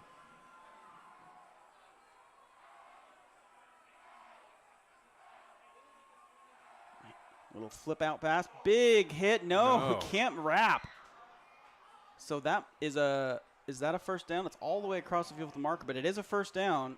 Skyview sniffed it out, but couldn't make the play in the backfield, and that's a Bothell 1st down. So it's that classic thing where you make half the play, but you don't. You go 90% of the way, you don't do the last 10%, and it costs you. You know, Nick, if I was a coach, this is what I would do. Great. I would make all of my players playing defense wrap on tackles. I would do tackling drills. You know, I played rugby for 4 years, and you have to wrap. You can't tackle by launching yourself or hitting only. You have to wrap. And that's something that I think football would benefit from. And also, if that became a rule, I think it would cut down a lot of injuries. So there's Brooke up the middle, another good play. And I'm sure, obviously, coaches are obviously teaching wrapping, but it's one thing to teach, and it's another thing to see the results on the field. Yep. So Bothell really I think a lot of defenders love the idea of the big hit, you know, the pop and everything like that. You know, as we saw just on that play, it doesn't, if the other player is bigger than you or they have the leverage, it doesn't necessarily bring them to the ground. Sure. Yeah. If they have their balance. Yep. So 2nd and 3. Little handoff there. Brooke nowhere to go. Good bit of penetration there by that Skyview defense packing the line. Nice stop. Looked like Alexander Cedarstrom there on the tackle or in the scrum, if nothing else. Oh, using some rugby terms. Sure. I was not aware that. I don't know rugby, so. Yeah. So 3rd and 5 here from the 8-yard line of Skyview. Big play for this defense. Can they force a stop? Little play action. Vile looking at the end zone. He's got a man open. He overthrows it. Vire's wishing he had that one back because he had an open man. That was a well-designed play, and you know, the important thing is that he had the time. You know, that's something we haven't seen on the other side. For Skyview, Jake Kennedy really hasn't had much time to sit back in the pocket and look, or even when he rolls out. You know, Bothell's defense has just been so quick to the ball. You're seeing that obviously on the other side of the ball as well there with Vires, although they rolled him out of the pocket there. So in for the field goal. The kick is up. And Skyview has given up its first. There's a late flag. We've got a flag. That might be a roughing the kicker, perhaps. So if it stands, Skyview's given up its first points of the year. If it doesn't stand, they are in danger of giving up even more points here, as that would move the ball forward for Bothell. So maybe, hopefully we'll have a replay angle of that for you folks to see what happened, because I didn't see it during the play. I followed the ball and then the play happening behind the ball. See what the official says here. Yeah, I couldn't see who it was, but one of the Storm players really came in trying to get that block. And Bothell celebrating on the sideline. So roughing the kicker there, a personal foul on Skyview. So that's going to be first down and goal here for Bothell, and prime touchdown position. See if they can do it. They got 4 plays to try to punch this ball in, and Skyview's got 4 plays to keep their skunk streak alive. Yeah, I mean, Skyview has to look at this little turn of events here as another opportunity to shut them out and force a turnover, do something. Try to even up that turnover differential that they're facing right now. So we see Tyson Brown in the quarterback position now. He's going to keep it. Doesn't have anywhere to go. Skyview sniffs that one out. Yeah. So they put in sort of a wildcat package, with Brown at the quarterback position. And put a couple of players on either side of him just to try to confuse the defense, but the defense, I think, had eyes on Brown the whole way. And they did have Vires, the typical quarterback, down on the right side as a wide receiver. So you wonder what kind of trickery could come from that formation. I mean, if Vires weren't the quarterback, I'm sure he would make a fine wide receiver. We've seen his wheels. He's 6'4". Yeah, and he's 6'4". I mean, yeah, it's like. Now he is back in. Put it up there for him. Back in behind the center. In the shotgun with Brooke behind him. He's going to hand it off to Brooke. Brooke's going to see, and he scores. Touchdown, Bothell. They go up 6-0. The scoreless deadlock is broken. Very nice play. Just right up the middle. Great blocking. Look at that hole that opened up for him. So Bothell figures it out on offense, breaks that Skyview scoreless streak. Now they take what feels like a commanding 6-0 lead. Yeah. And they're going to go for 2 here. Kind of that funny offensive set, trying to make Skyview react. Now they're going to pull it back together for the extra point. Pulling an Oregon Ducks here.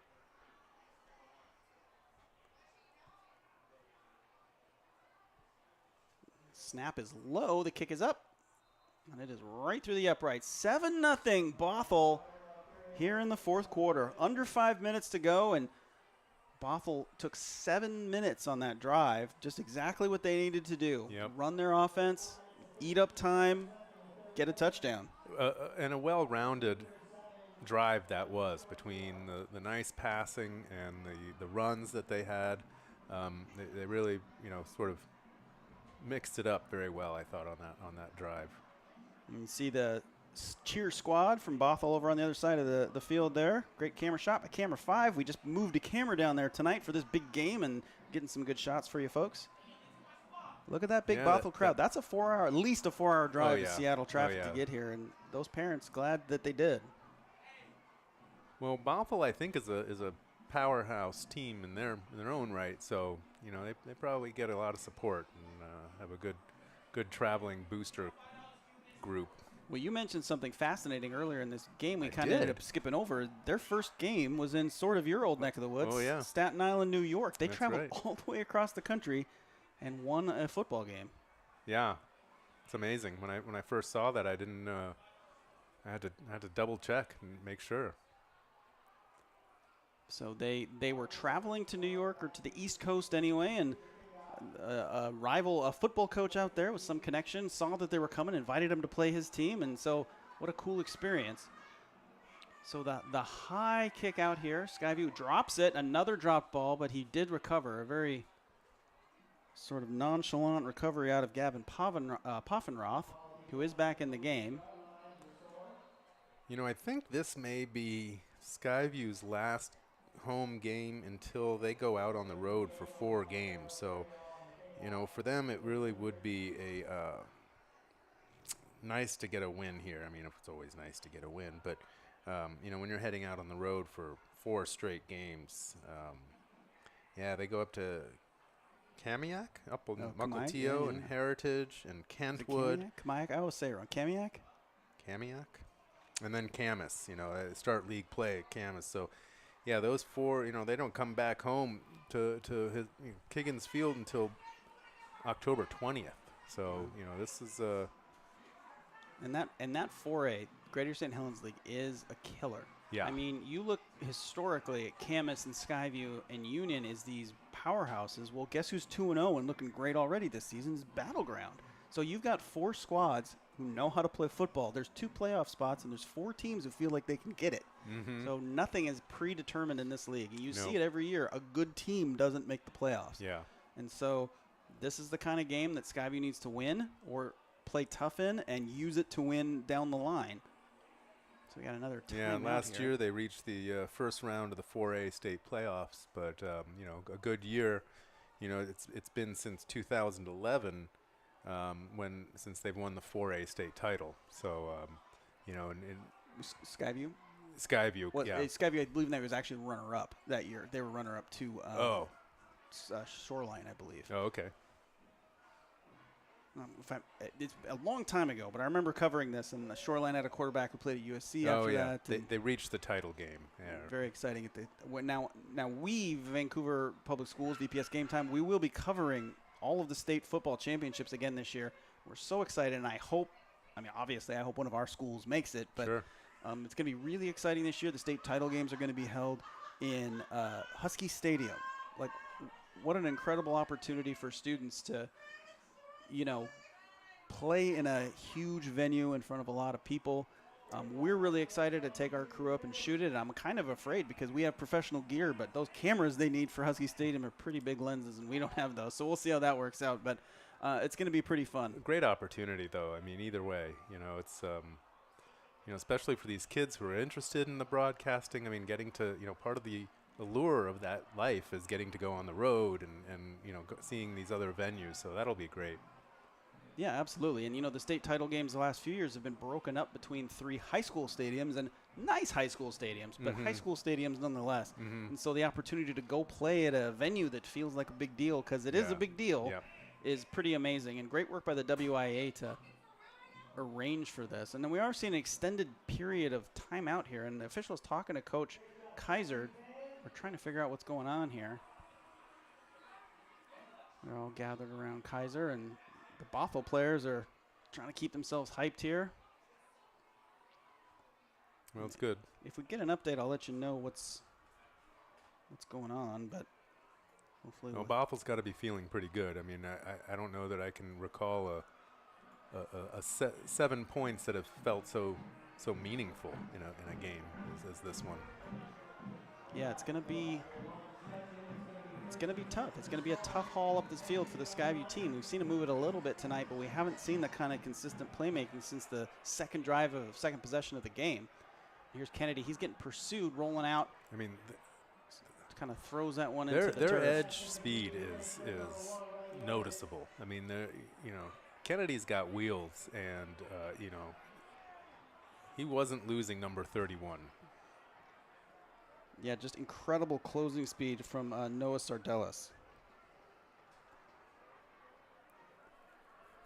So 2nd and 10 here for Skyview, and you know, it was a safe throw, at least from Kennedy. He kept it low. There was very little chance of anything happening either way on that ball, but he got rid of the ball, and now Skyview just with a manageable here 2nd down, trying to get something going on offense. They've got 3 receivers up on the top of your screen and Jacob in the backfield. Kennedy's going to keep this one. He's got a huge hole. Can he get to the corner? He's got space. Jake Kennedy all the way down to the 32-yard line. That's what Skyview needed. Yeah. Tyson Hoke tracks him down at the end of the play, and if Tyson Hoke hadn't done that, that was 6 Skyview points. This is what Kennedy can do when it's not going in the air. He's got the wheels to make it happen on the ground.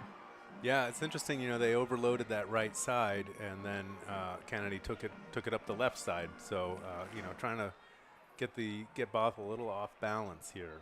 Kennedy's so fast, our camera operator couldn't keep up with him. So now let's see. You know, is this? We talked about it earlier with that Packer catch. Is this the play that sparks something, or is it just a big play in a failed drive? When that's what Skyview has to answer here. Can they put this one in the end zone? The first half they were really hampered with the turnovers. They couldn't really string multiple good plays together because they kept turning the ball over. So, you know, if they hold on to it, and these plays, I think these are their best plays. These screens, to me, they just feel like very bankable plays. And Poffenroth on that reception. So I'm wondering if what we saw that injury earlier from him. There's that great bit of closing speed there. But and Kennedy looked a little slow getting up after that run. Well, that's a hard play because it's you get hit and then you bang the ground hard, sort of in a horizontal position. So maybe not quite the wind knocked out of you, but close. Where do you come down on the grass versus turf debate? Well, as someone who's covered a ton of games in the Northwest, turf is the only answer here. Okay. We are incredibly lucky. This is our 5th football game of the year, which means half of our season is over after this, or before this rather. And typically, it gets so wet here. I just can't imagine trying to do this on grass. There's the flip out. Not a lot of room, but Packers trying to make something out of it. Still picks up positive yardage. Yeah. Just a lot of good closing speed, but Packer just doesn't like to go down, and he picks up an extra couple of yards. So we're looking at 3rd and 4 here, it looks like. Yeah, he had one blocker on 4 Bothell players. So, I mean, you know, that math isn't in your favor. 3rd and 1. So again, 4-down territory here for Skyview, and we've seen Jacob not doing Jacob stuff. They've been really keying in on that run up the middle. So we're going to see what Skyview can come up with here to try to pick up this yard and get a new set of downs. High snap, still gets it off to Jacob. Jacob pops through the hole, and he's going to get himself a first down to the 20-yard line. And most importantly, he held on to the ball. Jacob pleading for a face mask call. He said he got pulled down by the mask, but no flag comes out. You see him talk to the official there, just saying, you know, you missed that one. I didn't see one, but that's what he believes, obviously. Yep. So a lot of bodies there when you're running up between the tackles.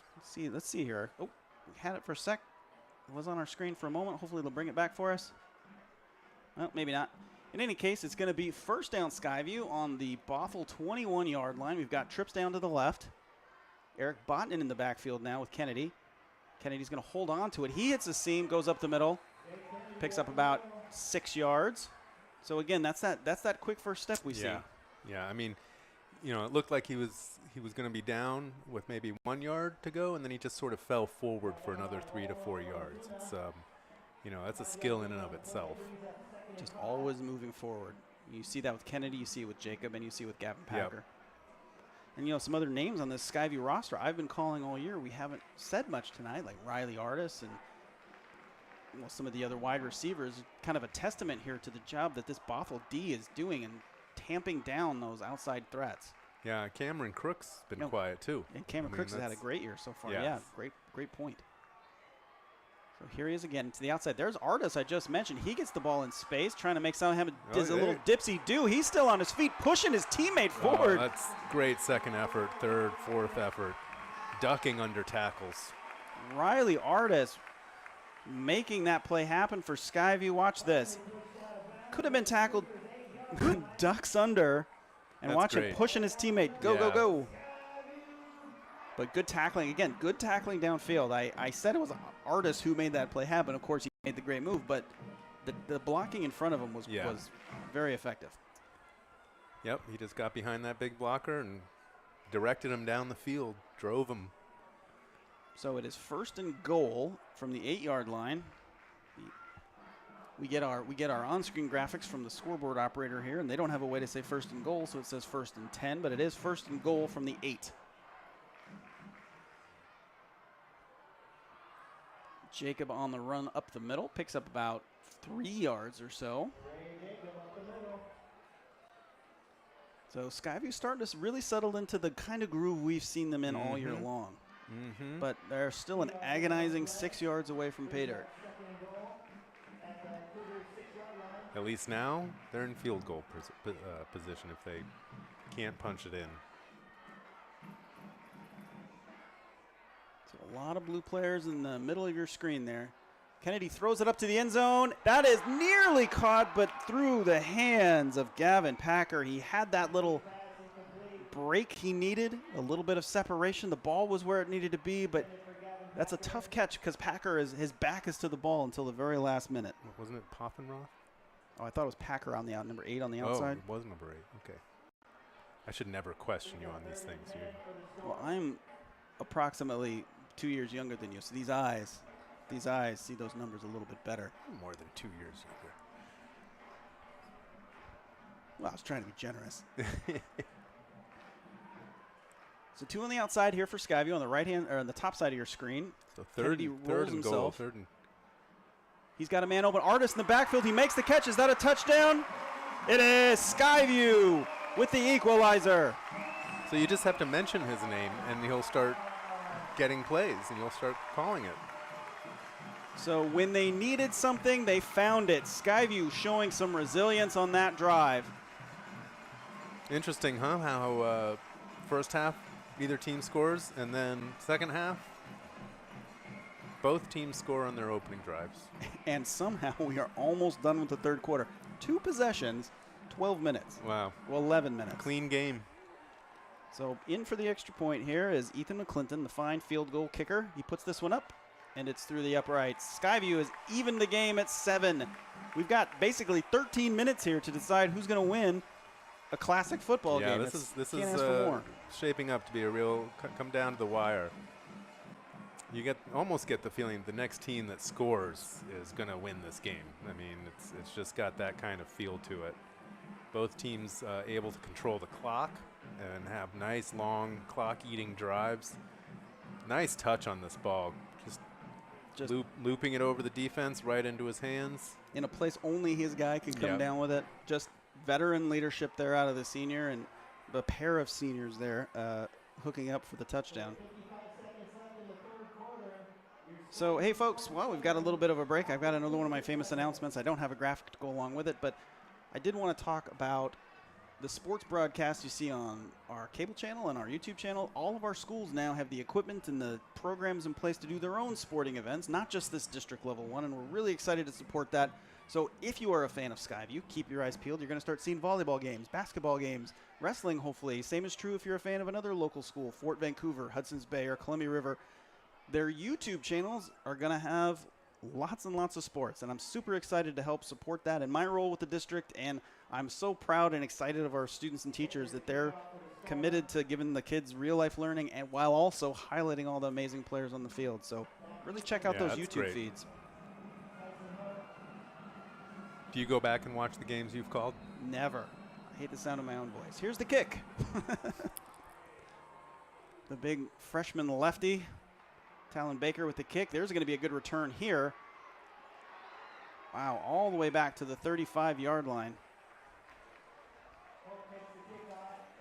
Excuse me, Torrin Baker, the kickoff specialist. I knew I was wrong as soon as I said it. First time I've had a chance to call his name tonight.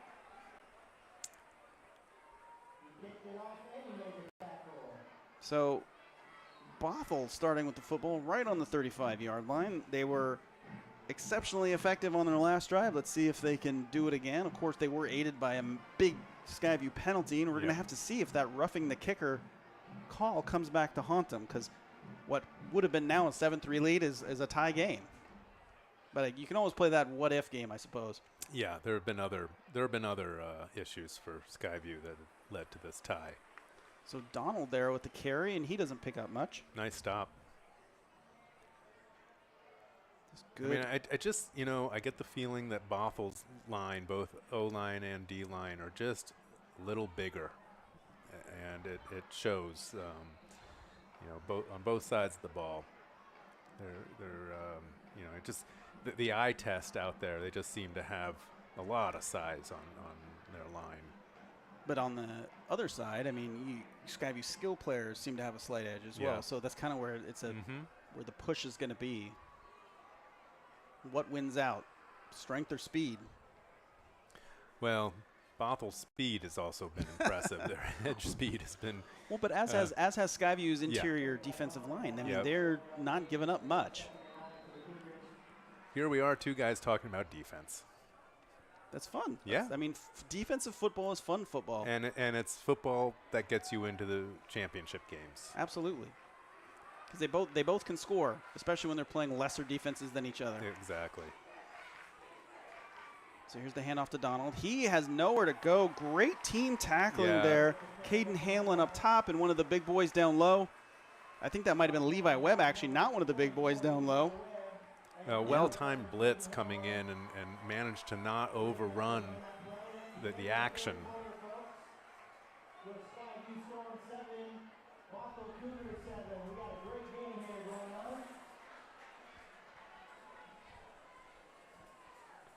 All right, so we are at the end of the third quarter. Score is 7-7. We've got a tie. I cannot wait to see what happens here in this fourth quarter. Skyview with a big defensive challenge here coming up.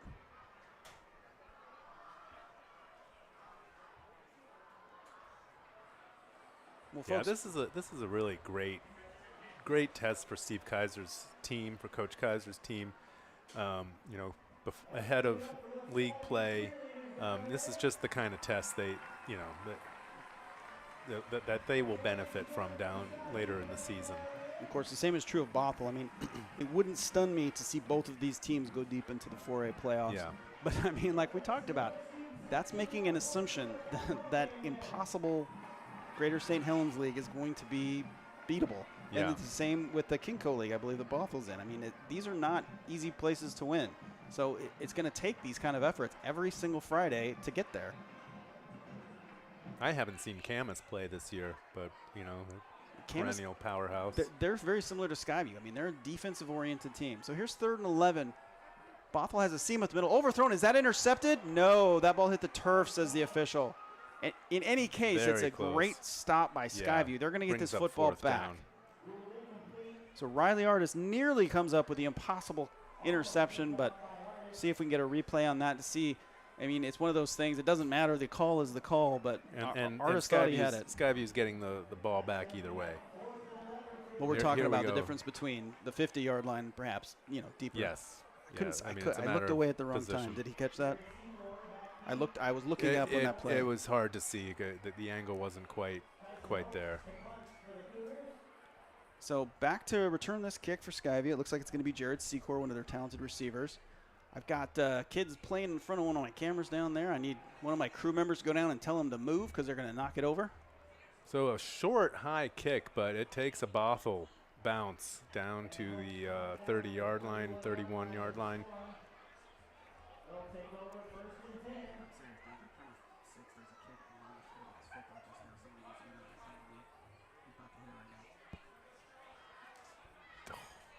Yeah, there's a kid down on the field playing in front of one of our cameras, and the producer in me can't. Now I'm watching the camera. I'm not even watching the game. I got to focus on the game. And he's wearing a referee shirt, so I doubt he's a referee.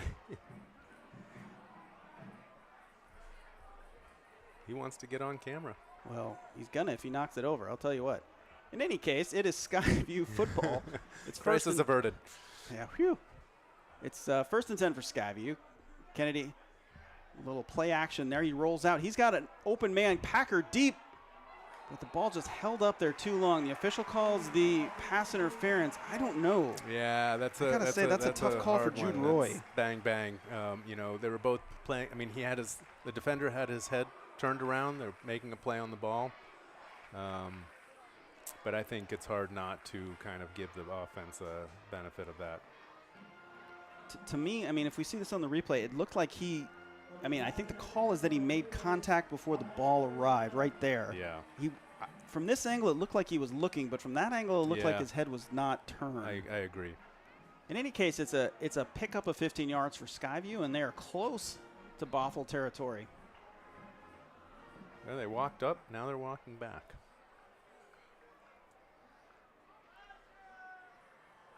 So it's not a spot at the where the penalty was, apparently. In high school, that's not the Okay. rule in high school. So I think half the team thought they were getting it up on the. I think people watch the NFL a lot. Yeah.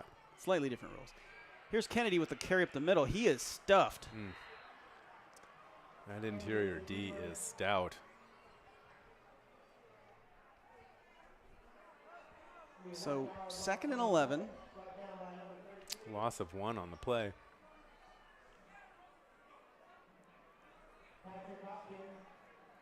Skyview getting in position here. Again, being methodical here. They're not in a rush. The points are the most important thing here, getting the field position. We've seen Skyview in sort of hurry-up mode a little bit earlier in this season, but the games weren't as close as this. So no. Very methodical offense here. And here's Kennedy with the shoulder fake. He's got Artis open if he's going to get to it. That is a completion. Riley Artis catches it inbounds at the 25-yard line. Beautiful pass. I think you're Wasn't right. the I tightest mentioned spiral, Artis's but- name, and he's had 3 huge plays in the last 2 possessions. So I'm glad But Riley Artis showing up. I said Cameron Crooks, and we haven't called his name since then. So works for you. Skyview in here. Coming look at this, alive. and he's hit right as he throws that ball. He just puts it in the right spot. Looks like our camera didn't quite catch that.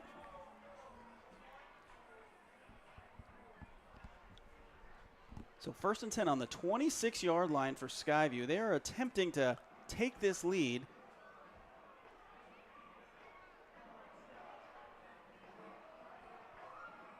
Yeah. 3 receivers up left for the Skyview Storm. Jacob joins Kennedy in the backfield. Here's a swing out to Packer. He gets a block from Artis. He scoots up the middle, picks up about 8. Good first down play there from Skyview. Yeah, that's a nice first down play. It keeps the defense guessing. It has the effect of spreading them out side to side. So that starts opening up those interior holes when you do decide to run up the middle. Play coming in. Skyview getting in position here. Artis on the bottom of your screen. Packer heading up and kind of moving around here, sending Secor down to the bottom of your screen. And out of the shotgun is Kennedy.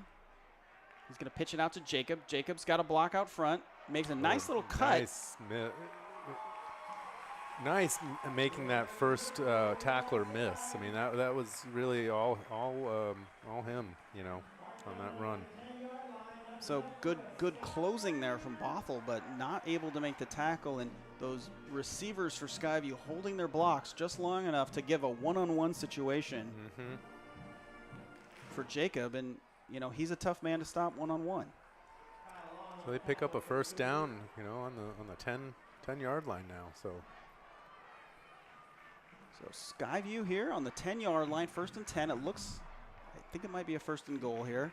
Here's Jacob on the outside. He's cutting back up the middle. He is going to get popped. Did he get in? Wow. No, the official says he is down right at the goal line.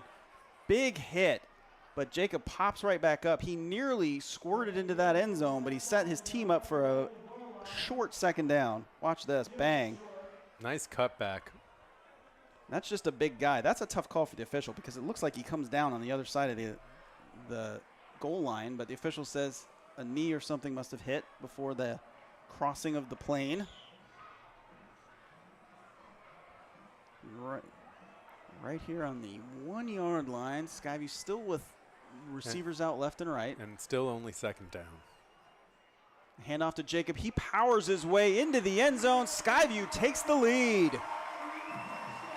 A flag comes out late, more after the play action here, and you saw 2 players, one from Bothell and one from Skyview, get tangled, and It came well after the touchdown call, and the play was over. We'll see what the officials say, and we'll see also if we can see a replay to see what happened. You see Jacob there scoring, kind of getting somersaulted into the end zone, and he's asking again for a face mask, and he might have a bit of a call there. Head and, he was not going to be denied.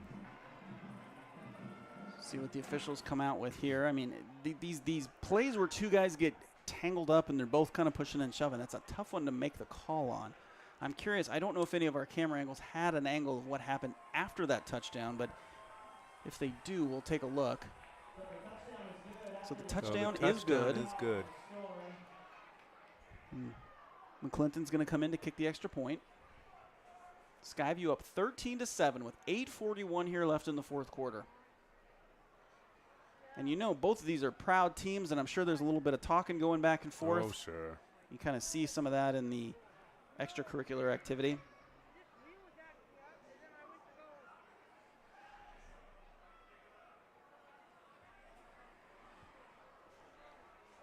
So McClinton back here for the kick. Low snap, he gets it up, and that ball is good. 14-7 Skyview.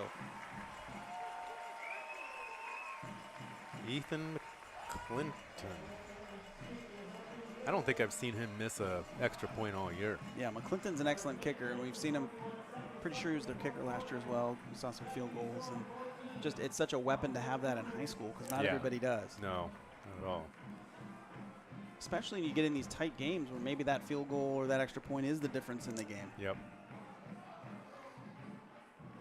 So with 8:41 left, Bothell's got to answer here.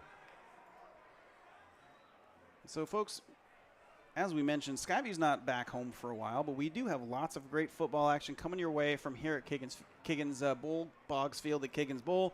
One of the great coaches in our area, Gary Boggs, the field is named after. His team, Fort Vancouver, is going to host the Dowls in a non-conference matchup. Last year, those two teams played, and I believe Fort won. It was a very tight game, very evenly matched teams, and it's always fun. I know the Fort players really want to beat that Dow's team, especially when they're playing them every year. It's sort of almost a cross-river rivalry kind of going here. So make sure you stay tuned or tune in for us next week. The Fort Vancouver team, we had them last week, and they are fun to watch. Are they? It's one of those teams that has historically struggled a bit, but under Coach Doug Bilodeau, they're a fine football team, and they know how to play. Last year they won 3 games, and they've already won this year, and I'm pretty sure that we're going to see more success out of them. And I know next week's game is going to be fun because those teams always get up to play each other. So make sure you tune in for that. And look at Stormy there. That's some great high school mascots. I keep thinking he's a Euro. A Euro thing. I could go for a Euro right about now. The rotisserie. That's fantastic. Don't eat Stormy, folks.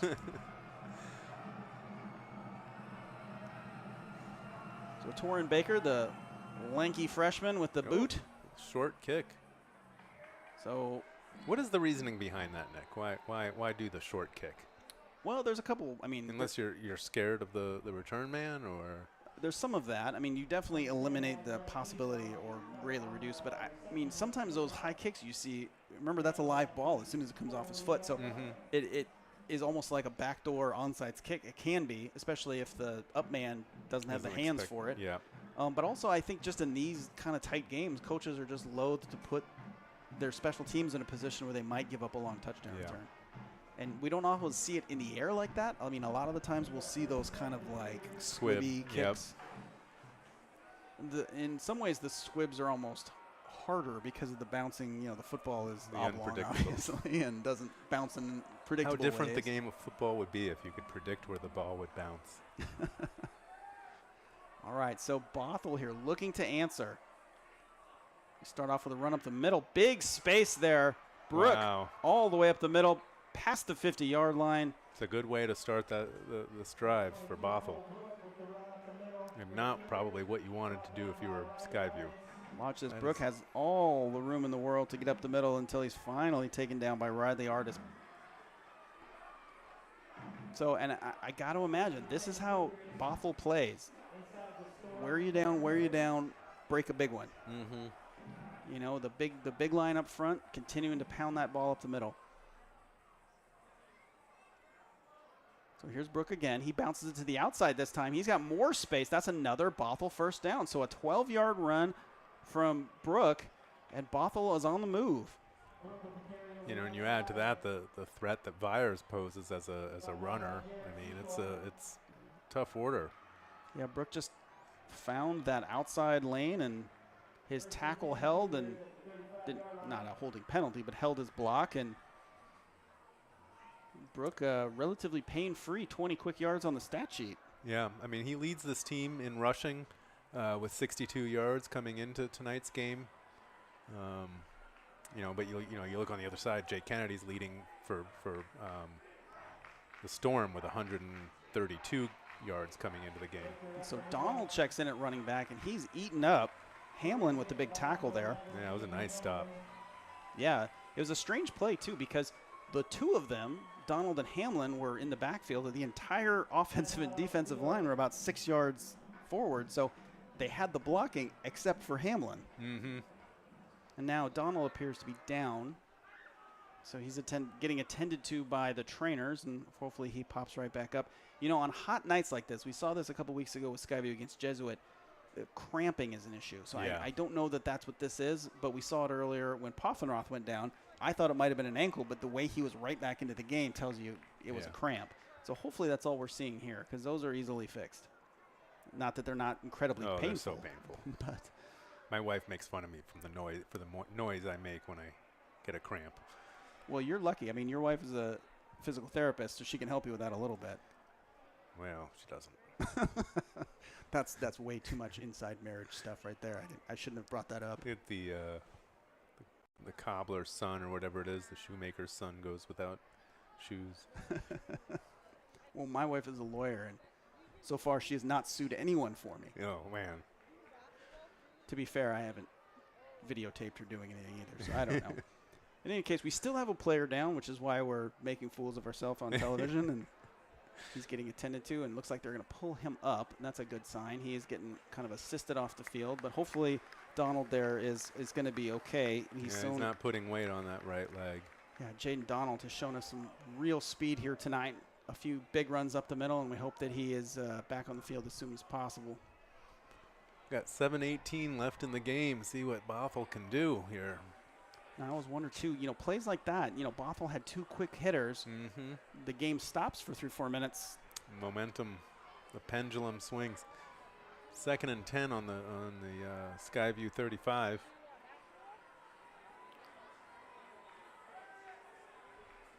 So Jalen Vyers in the backfield with Brooke. Looks like a little bit of movement up front, no flags. Here's the pitch outside, the quick pass outside rather. Not a lot of space, some late hitting happening here. We'll see if he was still in bounds when the hits happen. It's hard from our angle to see whether or not he's out of bounds because of the players in front of us, but a clean play, but not much of one for Bothell there as Skyview closes. No, they covered that very well. See all that white shirts out there. Yep, he was still trying to keep his feet in bounds, so a good clean play there from Skyview.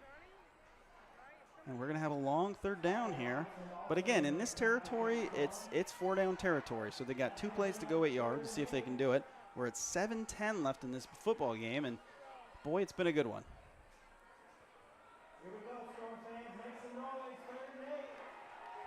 So here they come to the line. Stadium announcer exhorting the Storm faithful to make some noise on this 3rd and 8. Not usually something you need to do for Storm fans. So here's the play, going to pass, getting rushed, flushed out to his left. He's rolling, he's got a man deep, he's open. Did he complete it? No, that ball's intercepted. And there it is. Getting a turnover. Cameron Crooks hasn't been as active as we've seen on offense. Now he makes a catch on defense, and Skyview with a huge forced turnover. Who was it that tipped the ball? That was the key to that play. I want to say that was Micah Robeson who made the pick earlier. Yeah. Just everywhere on that football field making plays happen.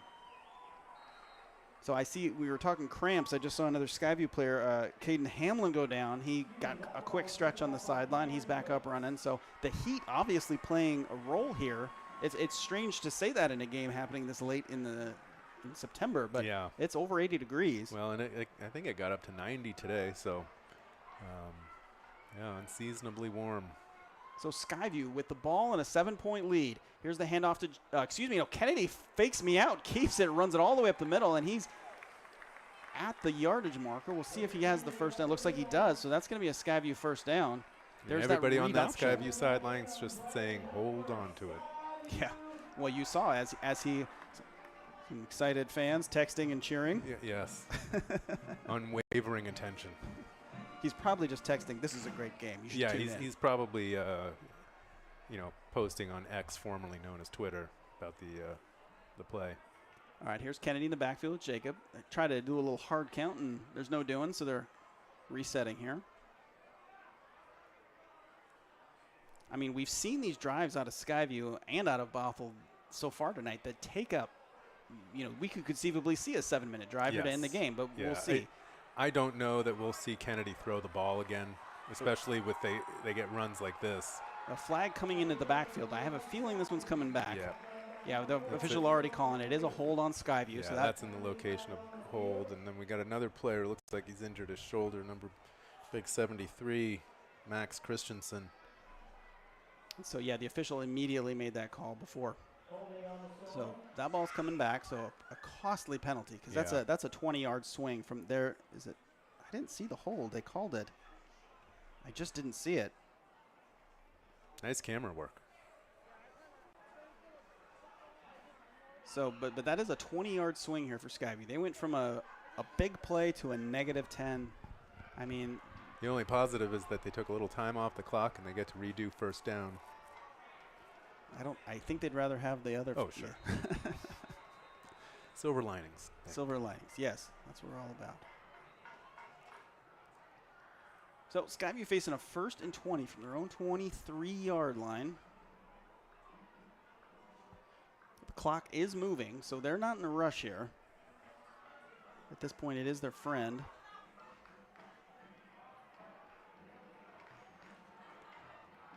Well, I was saying that I expect mostly running in this drive, but 1st and 20 changes the equation a little bit. Here's Kennedy. He's got a man. Artis open. That ball is caught by Artis. Artis could go all the way. He plucked it out of the air, and he scores. Riley Artis, a huge second half. I mean, have you ever seen somebody just pluck it out of another man's hands like that? That was, I thought that was intercepted, and then he just had the stronger hands and took it right out of the defender's hands, it looked like. Watch this. Artis, he was right there in his hands. That was Mingo Lemley, had it in his hands, and Riley Artis says, I'll take that. Yes.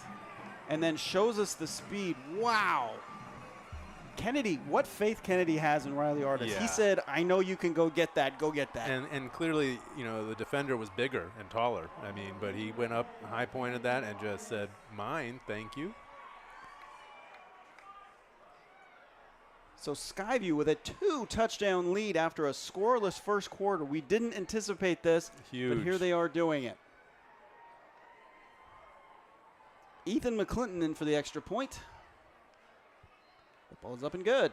What a boost for Skyview. That really changes the complexion of this game. Bothell's got to come back, and now they got to play with urgency. They're going to come in and, but that also allows Skyview to sit back and, expect the passing, expect, the plays downfield. So this should be a pretty exciting last 5.5 minutes of this game. The stuff we haven't seen Bothell do is open it up so far. No, they've been methodical and they've been effective up the middle, but we haven't seen them open it up downfield. No, in fact, they've had a few mishaps in the long game for their passing. So I think they got a little more conservative, which worked for them. With the running, but they can't be too conservative now. Yeah, they've got to really open it up, and we've seen from Vyers that he's got the arm, but so far it's the judgment. He's thrown a couple of interceptions now into some tight spaces, and of course the opportunistic Skyview defense having a large part in that. Yeah. But they're going to need him to find his man now. Boy, that Kennedy throw was just hung up there. I just holding my breath, but I think every Skyview fan in the building doing the same. So Torrin Baker here with the kickoff. See if he gives us that high one again. Nope, he drives it deep. Big arm or big leg for a freshman. Look at that. Here's the return. Good space to the outside. Nice tackle. So Eliandri Olmo Ozun with the great return, but waiting there for him was that Baker, the kicker. Edmonds. Was it 88? I think it was Torrin Baker, the kicker, Oh. 89. We'll see right here. But, you know, he's a freshman and he's a kicker, but Torrin Baker is a big boy.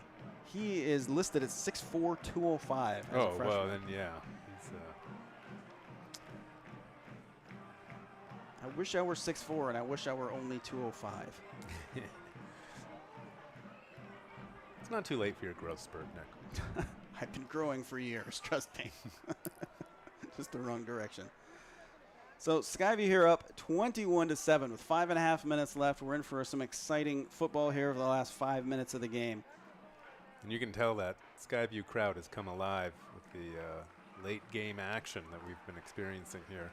And unfortunately, we're seeing that kick returner, Eliandru Olmo Ozun, getting helped off the field. You saw the big hit at the end of the game, and hopefully from the way he's walking, it might be just the wind knocked out of him. He is not limping. He's walking under his own power, just sort of holding his hands on his hips. So I hope he's doing okay, and we'll see him here in a minute.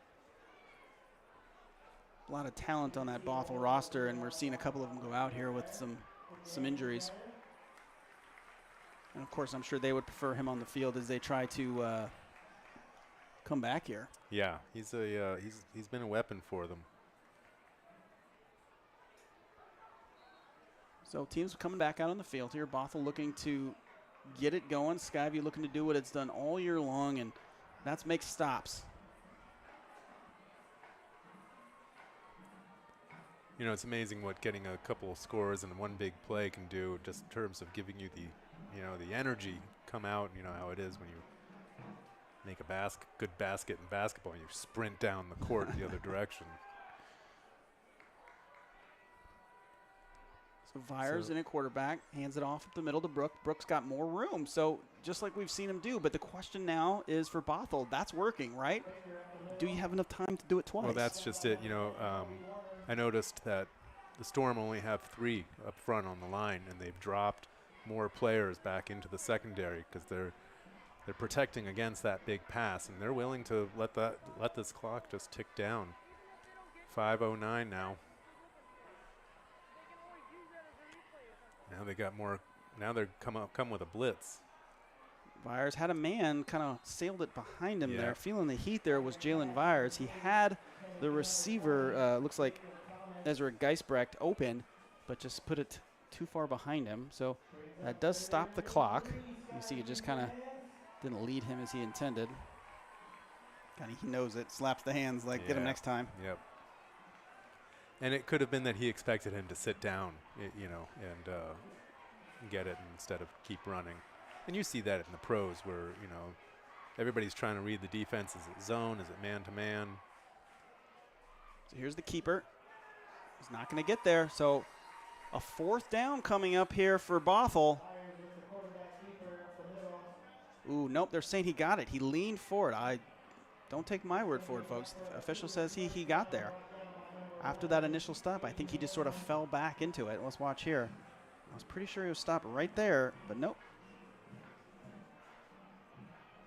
That spot doesn't match where he went down, so I don't know what the official saw that I didn't. But in any case, nobody's protesting out there. So Bothell 1st down, and here's Vyers looking to pass. This time he goes up the seam, has a man, and that's a completion. There was nobody within 10 yards of him. So Ryan Miller gets himself open and gets Bothell a 1st down. Now they're going into kind of a hurry-up mode.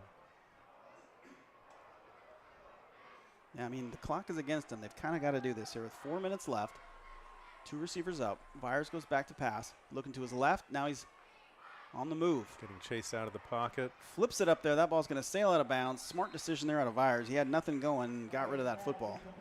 Great downfield coverage. I mean, you know, obviously he didn't have anywhere where he felt confident going with that ball, which tells you that Storm were covering up their men.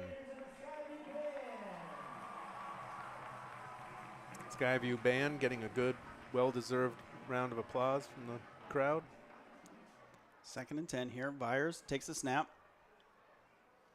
Little screen up the middle to Brook. He's got some space and some blockers. These are dangerous plays. Is that ball on the turf? that ball was a fumbled. Skyview thinks they have it. The official, the play is continuing. So Skyview might have just forced a fumble yep, there it is. Skyview football. Brooke trying to get those extra yards and got held up, and the ball came out. Let's see it right here. He had the big play, and then right there, it hits the turf, and I didn't see. That ball just gets stripped out of his hand. The official sort of whistling that play dead. I guess they say like sort of a forward progress situation, but it's got to be hard for Skyview almost. I don't know if those crooks there that recovered it, but nobody tackled him. So kind of a quick whistle almost there to stop that one dead. But in any case, it's a perfect outcome for Skyview. They've got the football. They're up 21-7 with just under 4 minutes left here in the fourth quarter. Both teams have 3 timeouts left. And depending on what happens, I expect Bothell to start calling timeouts. Here's Jacob trying to make some space. Not a lot of room, but still picks up about 4 yards on that. Yeah, just sort of nice. Made something out of nothing there. If you can do that every play, you'll march the ball down the field. Yeah. You'll run out the clock. And as I mentioned, here a flag, late flag comes in. Didn't see what that was for. There is a flag, and I believe I heard a timeout called as well. It might have been an official's timeout when they discuss it. Are there too many Storm on the field?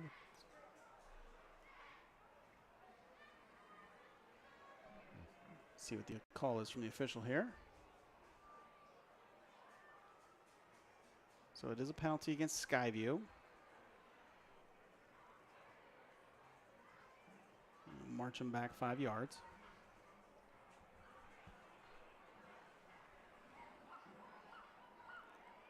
Official. Do you know what the sign was for that? I was trying to gloss over the fact that I didn't know. Thank you for bringing it up. No, well, I like to highlight our collective ignorance every once in a while. It's the American way. It's good.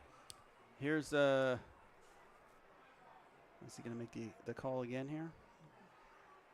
Officials in no hurry here. Clearly the stadium announcer doesn't know what it is either. That's true. So the ball marching back. That's more than 5 yards as well. So a big penalty there for Skyview. That's going to hurt their chances of holding on to this football for the rest of the game, which of course is what Coach Steve Kaiser would like them to do. So just over 3.5 minutes here. 2nd and 21 from their own 21-yard line.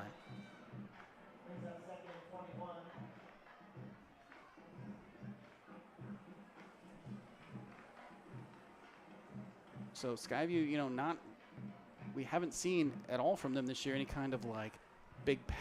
We've got our favorite texter back on screen again. Hopefully, somebody hitting him up and saying, "Hey, you're on the stream. You're on TV." All right, Skyview here, 2nd and 21. Kennedy with the keeper. He's going to bounce it out to the right side, getting some blocking. Now he goes down, picks up about 1 or 2 yards. Kennedy with the keeper on the right side. Brought down by number 4, Nico Lemley. Here's Kennedy just trying to. A lot of whistle blowing. I think Bothell's calling a timeout. Yeah, Kennedy just trying to make something happen there. Does do a good job staying in bounds and keeping his clock moving, forcing Bothell to take that timeout. And as you mentioned, they've got all of them left here. Mm-hmm. So they'll have 2 left after this one, and see what they come up with here. Folks, I know I mentioned it earlier. We do have a full student crew here tonight. We usually like to do a thing right around now called Crew Cam. We'll see if we're able to pull that off, but I'd like to show the kids who are making this football game a reality for all you folks home. Bring it to you. We've got students from Fort Vancouver, Skyview High School, ITech, and Hudson's Bay tonight, bringing us this great Greater St. Helens League football action, and just proud of the job they're doing tonight, and great shots, great replays. Mediocre announcing. That's not their fault, is it? No. But they could always step into the booth, couldn't they? Sure. I like, too, it's like one of those things, like you just saw the shot of the band playing, right? Mm-hmm. The high school football or sports experience is not just about these players. No. It's the band, it's the cheerleaders, it's the kids on cameras here tonight. It's the kids doing all the crazy fan stuff, pumping up their. It's one of the great things about high school sports. I just love. Yeah, I mean, and football, almost unlike any other high school sport, it really is a community event. It feels like. So big blitz. He sidesteps. That ball's thrown up for grabs. Did he catch that? Holy cow! Again, just snatching it out of the defender's hands. Gavin Poffenroth does the near impossible. I mean, that was two defenders there. Kennedy, I mean, it's a risk. He's taking a chance, but he's taking it on his receivers, and they're paying off for him. Look at that. He's holding it against his helmet to maintain the possession. That's an incredible catch. Just unbelievable athleticism and focus there from Gavin Poffenroth. And importantly, they got a first down out of that, which is, is huge for them maintaining, this drive and keeping the ball out of Bothell's hands and eating up more clock. I mean, you almost forget it was 2nd and 21. Yeah, I mean. So here's Kennedy, hands it off to Jacob. He's got a little bit of room up the middle, picks up about 3 or 4 yards. Looks like about a gain of 3. Clock is moving. Well, I think they just called a timeout again. So Bothell takes another timeout. Bothell's going to keep calling timeouts here until they run out of them. It's going to be a long drive back to Bothell, Washington tonight if the score holds. Yep. Stop at the McDonald's on the way out of town as we used to do in high school and get some Big Macs for the road. This or maybe a Burgerville, Sure. Dine local. Dine local. Yeah, there's one right up by Skyview High School, up off Salmon Creek there. Always had good meals there. Do they have Burgervilles up in Bothell? I don't think they go that far north. Yeah, I don't think so. I just read, this is totally an aside that no one cares about, but I just read something. Taco Time, the ones in the Seattle area are totally different than the ones everywhere else. They're totally different corporations that use the same name and logo. Weird. And they have totally different menus, and I had no idea. I always thought Taco Time was what it was, and in Seattle it's something different. Weird. Anyway. Sounds like a lawsuit waiting to happen. No, it's a strange legal agreement. I read a whole article about it. Wow. In any case, we have more interesting things to talk about. Skyview, 2nd and 7. Kennedy swings it out to Packer, gets a block on the outside. He picks himself up a first down. Not only was that a big block, that was by big old Alexander Cederstrom. He is not a receiver. He is a lineman who hustled all the way from the ball, all the way to, watch him right there on your screen, 52. That is a long run for a lineman to make a block on the sideline. And Gavin Packer looked like he almost let go of that ball, but managed to keep it. And what's fascinating to me about that play call, I mean, he is a right tackle, right? So he's on the outside there. But that's a play call. It's not like he's just doing that. I mean, he made the play. Yeah. But that's just fascinating play calling to me and play design to say, yeah, get out there, big guy. And clearly he's got speed to do it. I mean, that's one of the luxuries. You may not be the biggest line, but you've got the speed. So we see a flag on the play. That one's going to come back. Yep. You talk about Coach Kaiser at halftime talking about holding on to the football. Well, now, I mean, you know what he's going to talk about after the game? Like, great win. You guys were awesome. 21 second half points against a defense like this is amazing. Yep. But also, moving forward, these flags are hurting, and they're not necessary. And so, good coaches do that, right? It's praise and constructive criticism, and there's going to be a lot of praise after tonight, don't get me wrong. Yeah. But these are things that if Skyview wants to go where they want to go, is going to get there. Need to clean it up. Clean it up. Yep.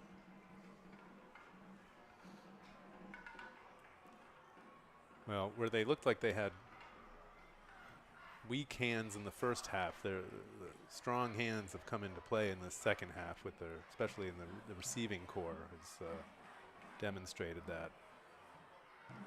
Here's Jacob up the middle, makes a great cut. He's got some space to the outside before finally getting pushed out at the 26-yard line. Trey Jacob made a move.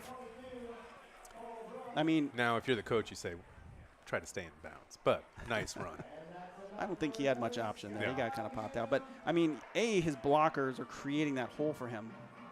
But his little shoulder fakes and that little sidestep, just impossible. Can you imagine trying to stay in front of him one-on-one?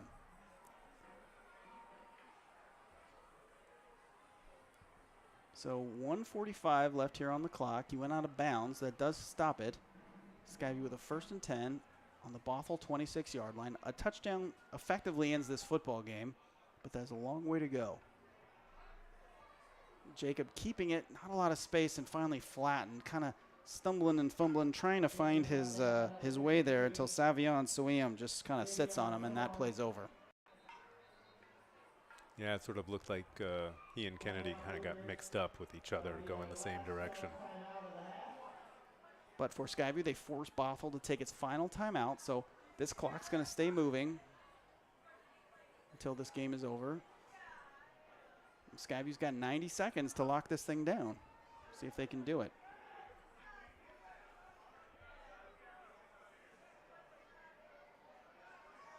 So, tale of two halves tonight.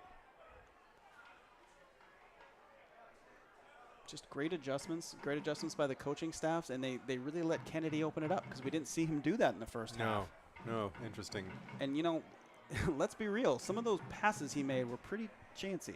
Yes. But, you know, fortune favors the bold, and tonight Skyview was bold, and they threw it downfield and made plays. Yeah, the difference in the passing game was really the difference in the game. I mean, you can talk about the turnovers. Obviously, that hurt Skyview in the first half, but not too much. They didn't get scored on. But the difference is that Skyview's been able to make long downfield passes, and Bothell has not. So 2nd and 12. Kennedy hands it off to Jacob. Jacob getting more blocks up front, and he is pulled down. A late flag. 2 late flags come in from the same official. So let's see what the call's here. See a face mask or a hold rather against Skyview. Looked like a face mask indication. Or maybe perhaps I saw it wrong there, yeah. So I saw the official throw one to his left and one to his right. And then a second official threw his in as well. So a lot going on here. All kinds of.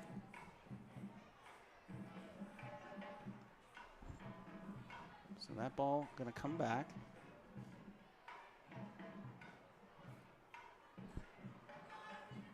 It's fascinating to me. We had so much excitement and action throughout the second half, and this last drive has just seemed to be bogged down by these penalties and stoppages. Just keeping us in the sauna a little longer. That's right. It is quite hot in this booth, folks. You're going to start cramping up.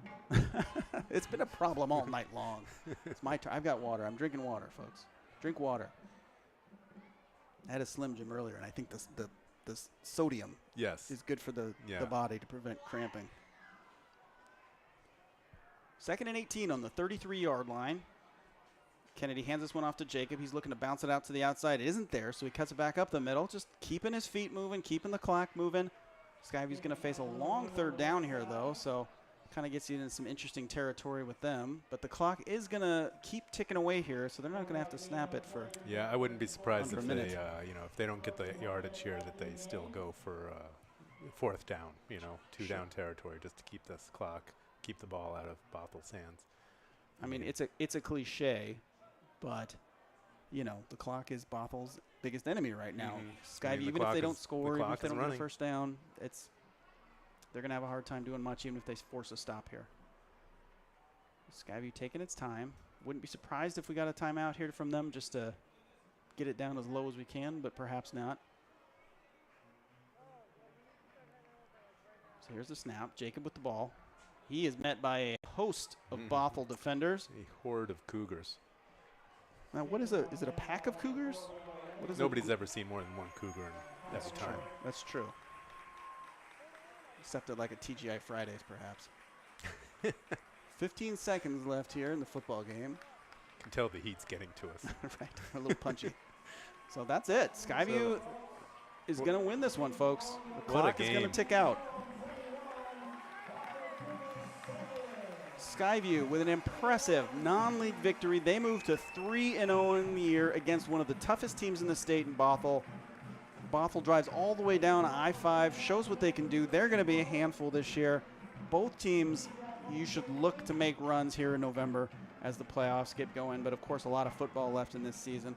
What a football game. Yeah, just everything you needed it to be. Yeah, we've got some highlights here for you.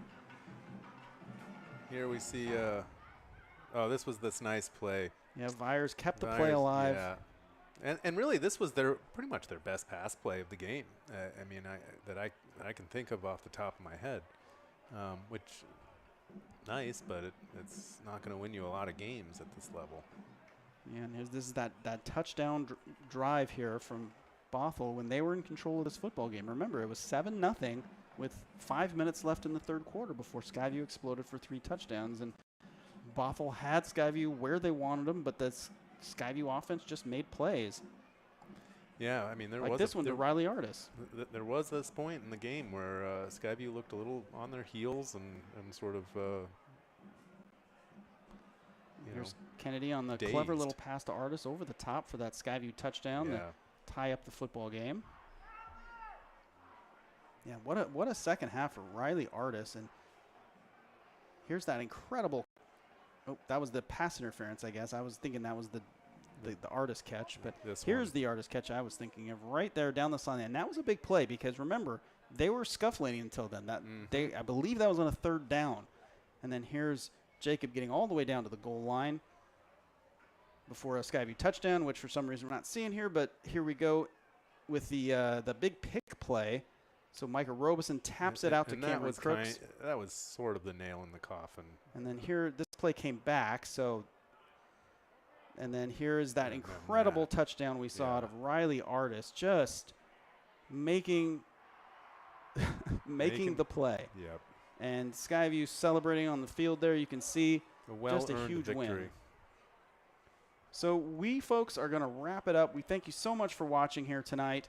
Remember, you can join us again next week at Fort Vancouver versus the Dalles. We hope for another fun, competitive game. Alex, thanks for joining us tonight on the broadcast. My pleasure. My pleasure. Everybody here is a volunteer, so it's pretty awesome that, Wait, what? I'm not paying you. My name is Nick Foll. Thank you so much for joining us, folks. We will see you next week. Have a great night.